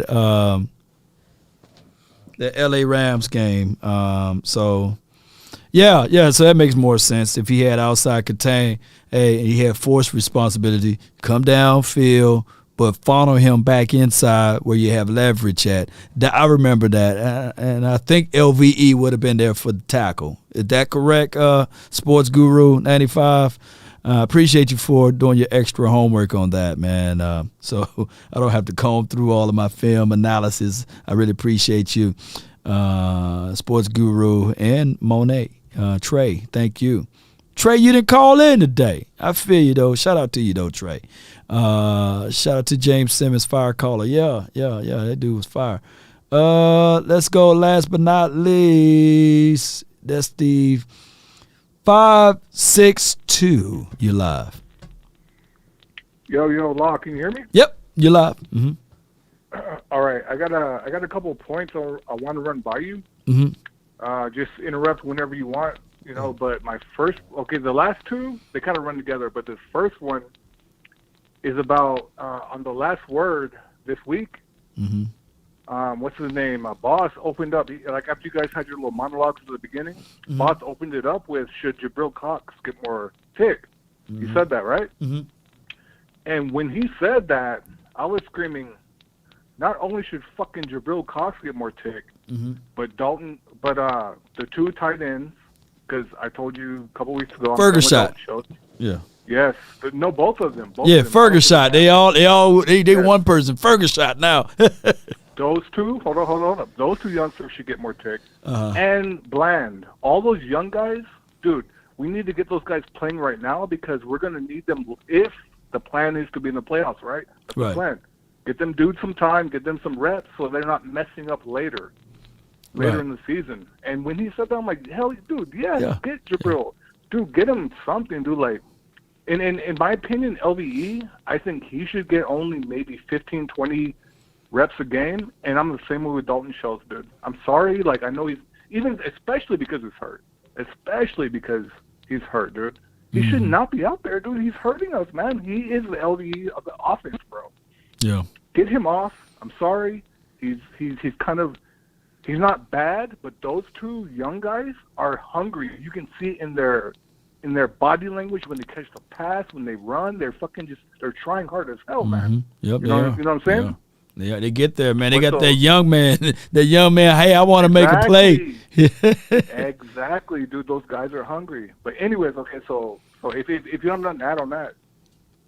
No. I just think that right now the Cowboys are being precautious with that. They keeping and they trusting Barr. They trust LVE. They truly trust Jordan Lewis right now, even with a bum hammy. You know, they got him out there, and we need some speed out there on the defense. No, you said it, a bum hammy, bro. We need to get these guys reps, man. In my opinion, I'm sorry. I'm trying to come on here, but no, you good. Okay, so anyway, so my next 2 points go together. You had 2 callers that called in talking about Zeke going to San Fran, right? And being like, yeah, he was better. That's not my opinion. My opinion would be if Dak was in San Fran, with that coaching staff that knows what he can do. Oh, yeah. And that's the difference between OC, Kellen Moore, and their coaching staff, dude. Yeah, I think that if Dak was in that Super Bowl versus the Chiefs, Dak would have had a Super Bowl. My brother hit me up. Several Super Bowls by now. Yeah, Dak would have beat Dak on the 49ers would have beat the doggone Chiefs in that Super Bowl. And the reason is because the coaching staff knows they know what their guys can do and they play to their strengths. So that's what I was going to ask you. This is my main point. Mm-hmm. So when I watch all your videos, all y'all guys that come out here to Oxnard, right? Right. You see Dan Quinn out on the field. Yeah. He's out there with the guys, like hitting them, telling them, no, you get here, you're on no, you're in the wrong spot. Get over here. Yeah. Dude, I don't see that from Kellen Moore. Mm-hmm. So I honestly, dude, I'm starting to think Kellen Moore doesn't even know, like, he doesn't understand what even offensive linemen he has and what they're good at. Right. I don't think he realizes, like, these guys, whoever, Tyron's good at this, so-and-so's good at this. Like, I don't think he knows. I think he literally just makes plays and calls them, no matter who is on the field at any time. He doesn't really, like, get out there and get dirty and realize each player's skill set is my point. Right. That's what I don't think. Plays are plays.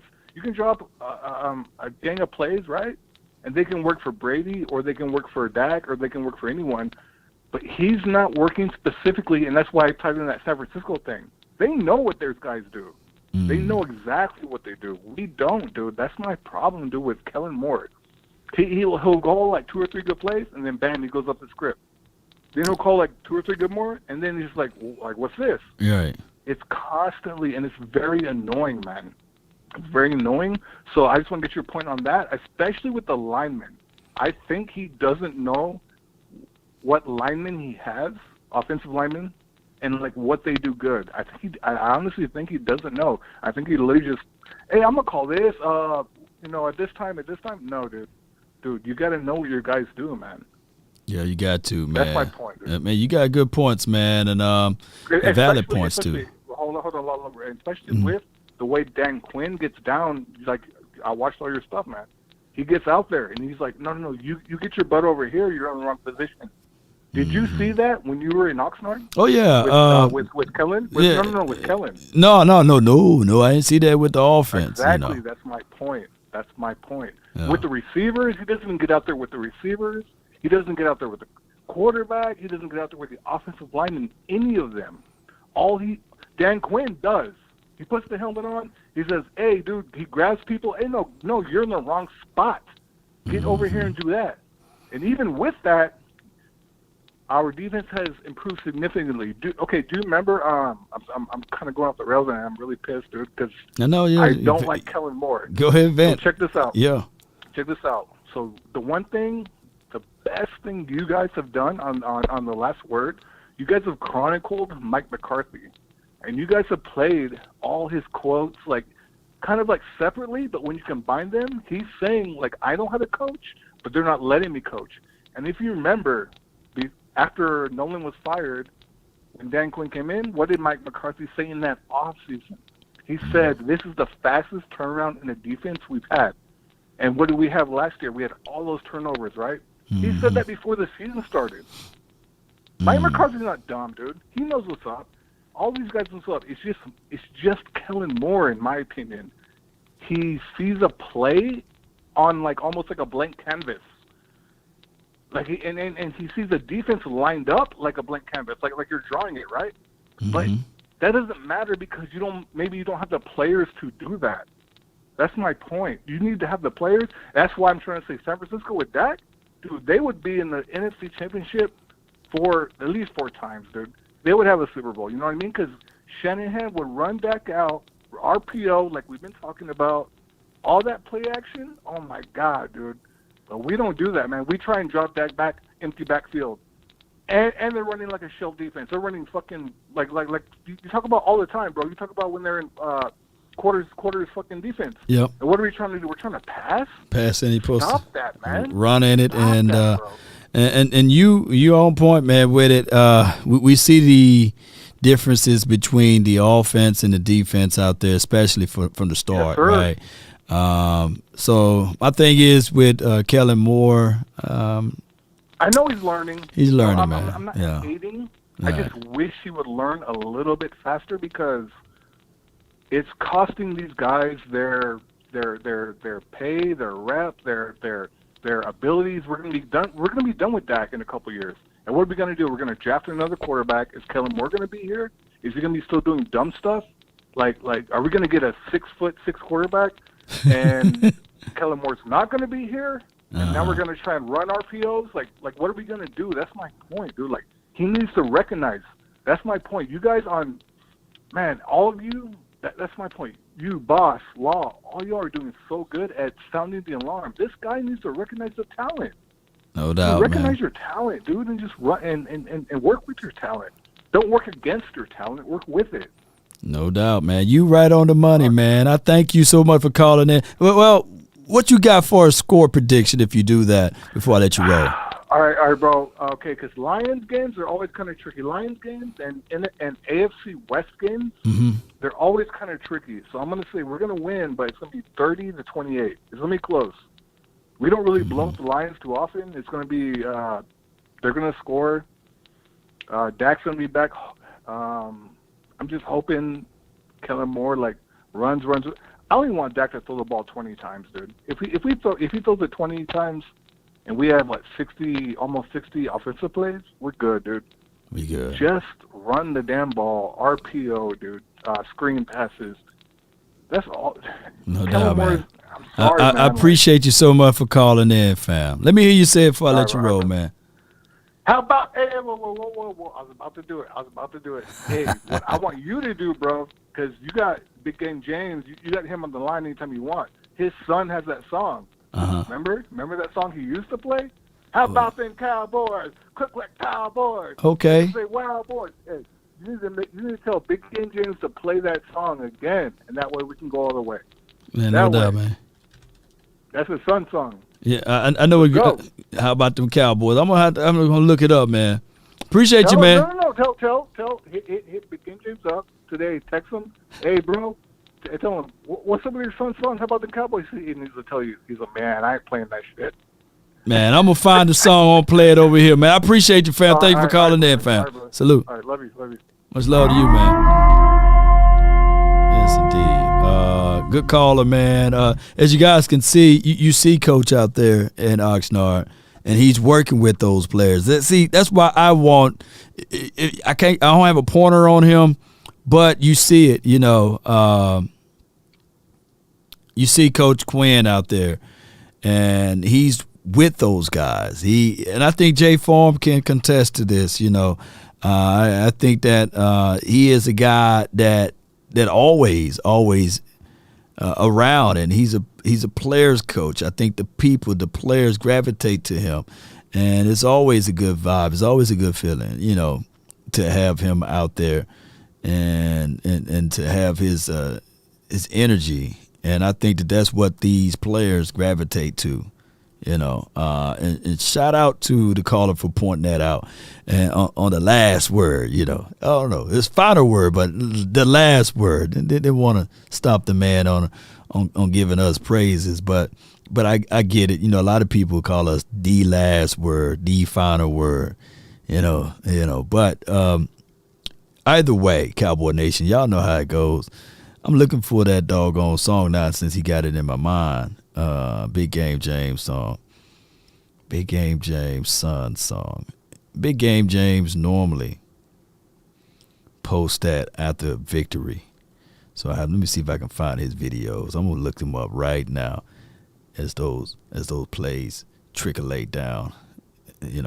I can't wait till next year we get out there to Oxnard, right? Can't wait till next year, maybe get back out there and have a great time. Where is he at with this? The last word, the final word, the end word, the ultimate word. The word, have you heard? The word of the word. I can't find, I'm looking for it. That's why I'm taking forever. How about them Cowboys? Yeah, I can't find it. I'm going to get with Big Game James and see if I can find it. Appreciate everybody for tuning in. Big Game James, Big Sarge, call him the Panic Man. No, man. But y'all looking at that defense right there on the field right now. And the defense so far been the heart and soul of this Cowboys team, been keeping us afloat. And the defense last game, we see what happened when they are not able to force a turnover or to get a short field. And if you're not playing the field, things nasty like that can happen to us, right? So the Cowboys need to step up, showcase their brilliant talents out there. Let's watch one more play, man. Let's watch one more play. It's Dorrance Armstrong right there. Yeah, get up in there. Yep. And Coach, watch Coach. Coach going to get mad at him. ZA push Fowler. Coach got mad at Fowler for getting off bad. And then you don't hear the audio, but he cussing him. He cussing at him right now. Coach is cussing at those boys. He's cussing. You know what I mean? He literally cussing. I'm like, man, that coach dead quick. And then he telling him like, no, this is how you got to hit. This is what you got to do. I wish I could play the audio, but y'all go back into the archives, man, and pull that up and listen to that video, man, because he was going in and watch how they do it better. I like hard coaching like that. I do. And then they got it better. They did things better. So I don't know if the song got a name to it, but one of my mods, if y'all know the song, post it in the chat or post one of those videos into my Twitter DM, and I'll play the song. But I love that type of coaching. And on the offensive side, Nussmeier and all of those boys, they're not as aggressive. They're not as aggressive as coach over here on the defensive side. Mike McCarthy, you can barely notice that he's there, even when the Jason Garrett, when I was out there, you could tell when Jason Garrett was there because he ended every practice with a versus, so it's just different flows, and different vibes of everything. But y'all know how it goes, man. Let me pull up this defense, though. We'll rock out.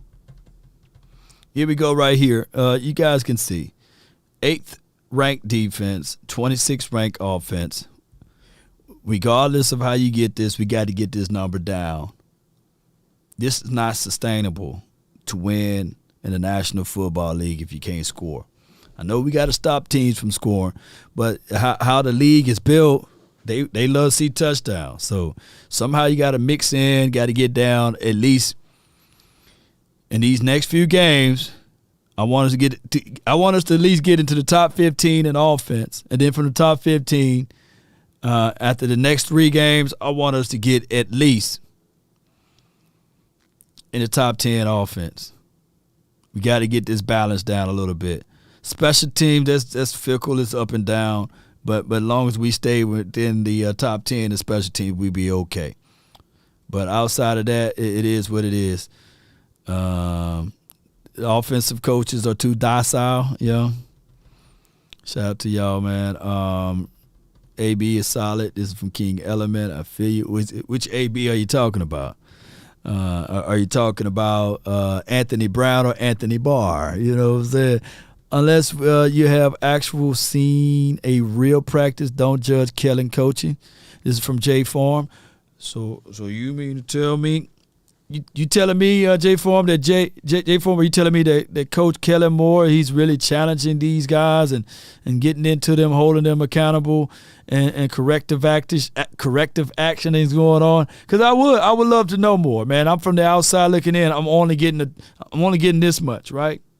And I know you get this much, but I'm quite sure. Let me ask you this, J Form: did Kellen Moore? Did he improve on his style and technique of coaching from 2019? Because he's been here since 2019 as the OC. By this much, or is he more talkative? Do he speak with more assertiveness? Is he more like, hey, I told you to do it this way, concept? So I want to know. It's a serious question too, by the way. I ain't trying to beat down Kellen Moore or pump him up. I'm just trying to get some answers here.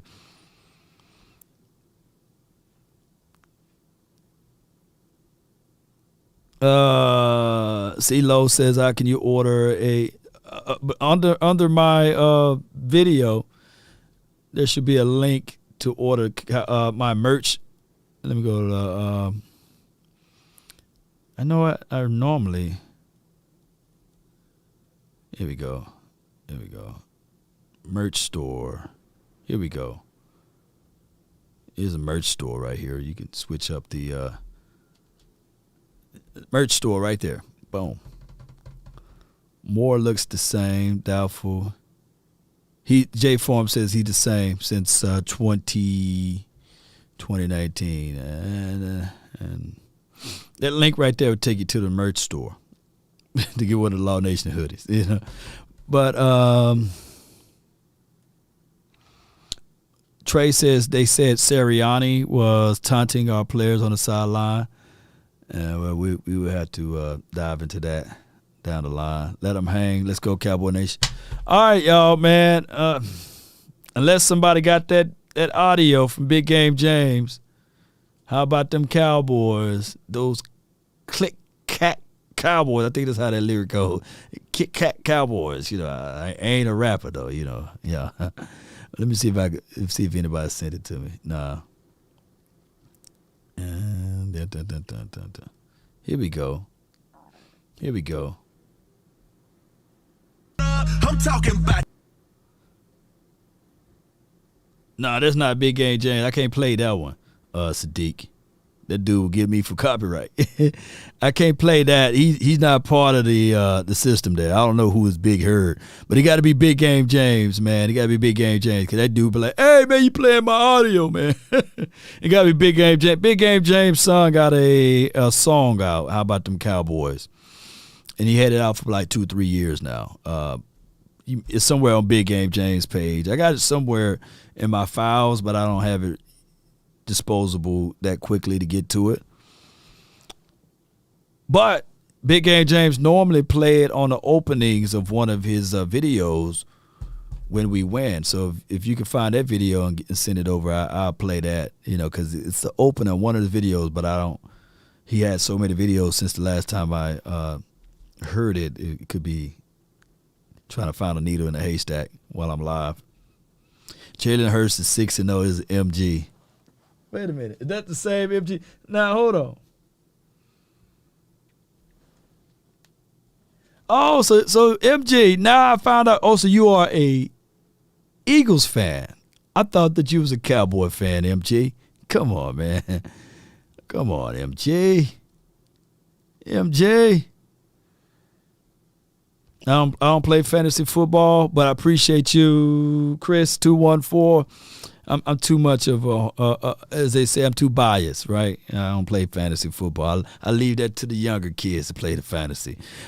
Detective Cowboys, got you, Law. I'll rep and keep it up. The blueprint.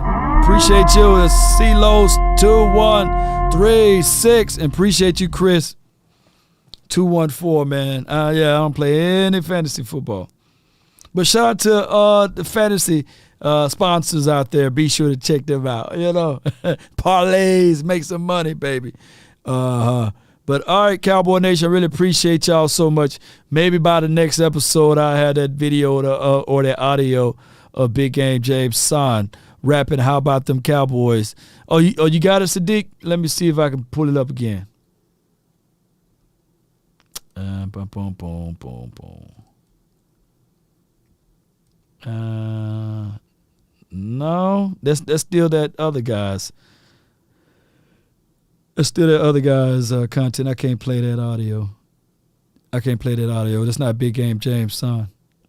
Yeah, I can't play the audio over the airwaves. I don't have clearance. But I appreciate you. All right, Cowboy Nation, really appreciate y'all so much for tuning in and being part of this episode. Be sure to hit that like button, share this content. Sharing is caring. Check out Cowboys Experience. We got an event this weekend. Don't meet me there, beat me there. Call this number, 817-888-1726. It was strolling at the bottom of the screen. Let's go, Cowboy Nation. Let's get it. Team Mike McCarthy. You found the other ones? It should be on Big Game James' page. Let me see. Yeah, I see what you posted there, but I only see that old one. Sadiq, I can't play that audio. I don't have clearance. They give me a copyright strike for it, so I can't play that. Yeah, I can't play that. I can only play Big Game James audio. I don't know those guys. I play the audio. They be like, "Hey man, you played my stuff, man. You Steve." They be like, "Hey, man, you stealing my stuff, man. You can't be doing that, man." Thief! Stop! Thief! Come back, thief! The YouTube police be after me, man. I don't want to do that, But think about it, There are people that are Cowboys fans that are really not. Oh, you found it, Scorpio? We on tonight, me and the Twin Maker. We'll be on a little later on tonight. We got to do our conversation piece. Scorpio, if you found it, drop it in the, put like this. Let me stop it. If you found it, drop it in my Twitter DM, and I'll play it. And I'll play it. Let me see if you found it. Let's see if you found it. Drop it in my Twitter DM, and I'll play it. Yep. That's funny. The Eagles are 6-0 and they still thinking about us. Yeah, Chris 214. We got there. They all in our feeds. They love it. How do you send it? You can put it in the chat and maybe the mods will approve it, or you can DM me that link. Obsession is a weird thing. DM me. You don't have Twitter? Just post it down below, Scorpio. Post it down below in the chat. Post that link right there, and let's see if the mods can approve it. They'll approve it, then we'll click on it. How about that? If you got the video. I'll wait. See, we working together, baby. We building the plane as we fly. Giants 5-1. You know, the reason why the Giants are, we kind of respect the Giants fans because they ain't really like that. You know what I'm saying? You can email it to me at lawnations at Gmail, LAWS Nation at Gmail. Or you can go to my website, lawnationsports.com, and then there's a comment section down below, and you can, fill out your information there and drop the link there. I can go to it from there. Either way. But it's Law Nation. Man,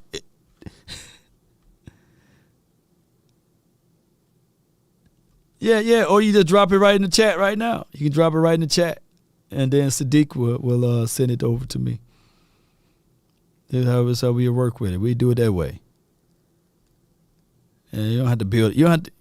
You can send it right here. It's right here. You can send it right here. He tried to send me the link to Big Game James' son song. How about them Cowboys? I don't know the original name of the song, but I know it's a good song. It's a good rap song by Big Game James' son. Yeah, right. Yeah. There we go. Show him. Okay. Yeah. What is all that? Let me see if I got it right here. Let me see if I can get you. Let's see. Man, that's not the link. All right, man. Somebody help that man out. All right, man. I'm gonna give you one more minute, and then if we can't get it from there, then we're gonna drop up out of here. But appreciate everybody. While he's doing that, let me just play this one more time. Come on. Let the Cowboys Experience introduce you to a whole new way to enjoy a Cowboys football weekend. Experience the ultimate Cowboys player and fan event at Toyota Music Factory on the Texas Lottery Plaza, making lasting memories by booking at cowboysexperience.com today. That's 817-888-1726. Once again, come on out to the event, Cowboys Experience. I promise you, you won't have a good time. You will have a great time with us. Let's go, Cowboy Nation. As we try to build a plane while it's in the air and it's not flying, that's okay. Moments like this develop character. I tell people all the time, it's not how you start. It's how you finish. And understand that down the pathway, you're growing each and every day. You are. You're getting better at your craft. You're getting better at your moment. A storm came last week, and it knocked over a lot of things. And they asked, hey, did you hear that thunder? Did you hear all of that rain? No, I didn't hear it. I didn't see it. I didn't know that it happened. And then you get in your car, you start driving down the street. You realize that branches are all in the road. Water levels increased. Puddles. Some people were without lights. Sometimes storms happen in life. And when you are protected, you don't hear of it, you don't see of it, but at the end you knew that it went through. The Cowboys been through that storm. We didn't see of it, we didn't hear of it, but we've been through it. That's why they say, thank God I don't look like what I done been through. And baby, I'm telling y'all right now, being 4-2, we don't look like what we done been through. The journey, the pace, the miles, the distant travel, being at ease for us being 4-2 right now. Write this down, Cowboy Nation. And anyone that's listening, is about determinations of your heart, soul, and sinew. How bad do you want said thing? If you want a thing bad enough to go out there and fight for it, to work day and night for it, to give up your time, your peace, and your sleep for it. If all of your desires of it makes you quite mad enough that you don't get tired of it, and it makes you hold all of the things tawdry and cheap. If life itself seems empty and useless without it, and all that you scheme and dream is about it, if you'll gladly go out there and sweat for it, fret for it, plan for it, and lose all terror of your mind for it. If you would simply go after the thing you want with all of your capacity, strength, and scarcity, with faith, hope, and confidence, and stern pertinacity. If neither cold, poverty, or famish or fame, or sickness of your mind, body, can put you to shame, huh? If dogged and grim and besieged and besetted with the help of Almighty, you will get it, regardless of the storm that travel around you. That's been my time. I thank those who listen to the word. I appreciate y'all for the final word, the last word, and the last thing you need to say or hear is how about them Cowboys? DC for life, not for short. That's been my time. I really thank you all for yours. And remember, you're listening to nothing but the best. Salute. Dracarys. We about, baby. Let's go. Let it rain, baby. Like melodies from heaven. Rain down on me. Rain Dakota Prescott. Only one of me and nobody's like me. Phone ringing and I tell him it's I got wifey on bling and she freeze. Photo, please. No photos. G's. No, please. No photos. Hit the door and the doorman just whole team here might need some. Still young, but I move like a new deal to my lawyer. If you're down in my management, I'm just warming up a way till I old producers saw the numbers one. Different colors in my baggy light. Chalk it up, talk of the town when you're talking up. Wanna get you a ring and you tough enough. Wanna get you new things with your pockets dull. Run it up. I used to be quiet and out of luck. Now I move up and move humble cause the hate and the jealousy. My mama telling me count up your blessings and run it up. Nowadays nothing really excites me. Only one of me and nobody's like me. Phone ringing and I tell him it's I got wifey on bling and she freeze. Photo, please. No photos.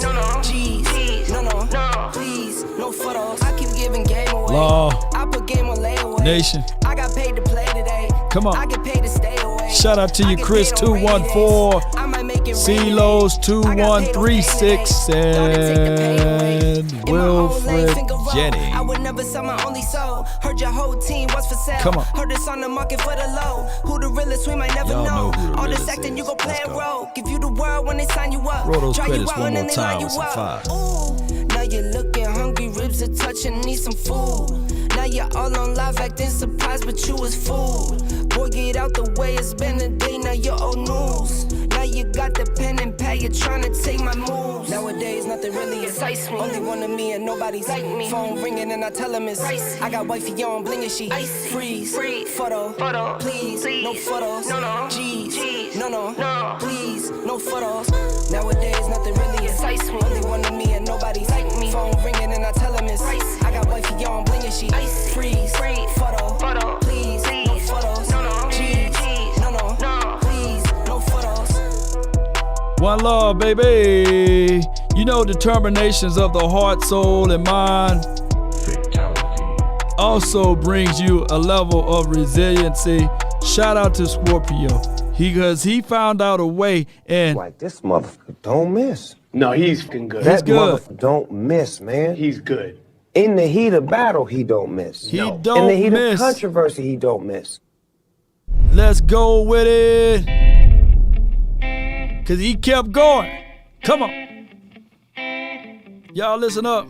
You did one hell of a job, and the only thing else I got to say is, how about them Cowboys? How about them Cowboys? click like Cowboys. Make you say Wild Boys from the QBs.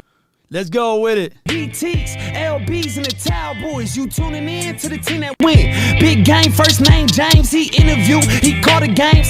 Silver blue, you know the name. From the Emmitt Smith to the Michael Irv. We beating skins, shooting birds. I see a Bengal snatch it out his fur. Favorite team on the planet Earth. From Monday night to Sunday church. DJ putting in the work. I'm tuning in, no need to search. Through thick and thin and good and worse. Them Cowboys, click like Cowboys. Make you say Wild Boys for the QBs. BTs, LBs, and the Cowboys. You tuning in to the team that win. Tuning in to the team that win. Tuning in to the team that win. Done did it again. How about them Cowboys? Click like Cowboys. Make you say Wild Boys from the QBs. BTs, so LBs, and the Cowboys. You tuning in to the team that win. Tuning in to the team that win. Tuning in to the team that wins. Silver and blue done did it now again. From the Dak to the Zeke, from the O down to the D. Just like you cannot see them boys. No, you can't see producer G. Oh, no, you can't go. Stay for the show. You locked down like Hot Boys D on 4th and Go. Now from the field to the streets, from the shoes into the cleats, from the jersey to this hat. That's my team, make me complete. Now from the field to the streets, from the shoes into the cleats, from the jerseys to the hat. That's my team, make it complete. How about them Cowboys? Click like Cowboys. Make you say Wild Boys for the QBs, BTs, LBs, and the Cowboys. You tuning in to the team that win. Tuning in to the team that win. Tuning in to the team that win. Done did it again. How about them Cowboys? Click like Cowboys. Make you say Wild Boys from the QBs, BTs, LBs, and the Cowboys. You tuning in to the team that win. Tuning in to the team that win. Tuning in to the team that wins. Silver and blue done did it again. Let's go, Cowboy Nation. That's been my time. I thank everybody for tuning in to this episode. Shout out to them. Shout out to everybody. That's all we have for today. And y'all already know, play my theme music. We up out. One love, baby. Let's get it. We up out. Put some stars on me if possible. Dak returns Sunday. No panic man for us, right? Get that panic button off. Take a drag of my cigarette. Breathe me out, breathe you in. Again, baby. Yeah. Take a bite of my burger, babe. Save the last bite for you. And you. For you. The street lights hit you all alone. You know it's dangerous. Check out this episode also on your Apple Podcast. Don't let the street lights hit you. And Spotify. Play it too. I follow. Wherever you go, whatever you do.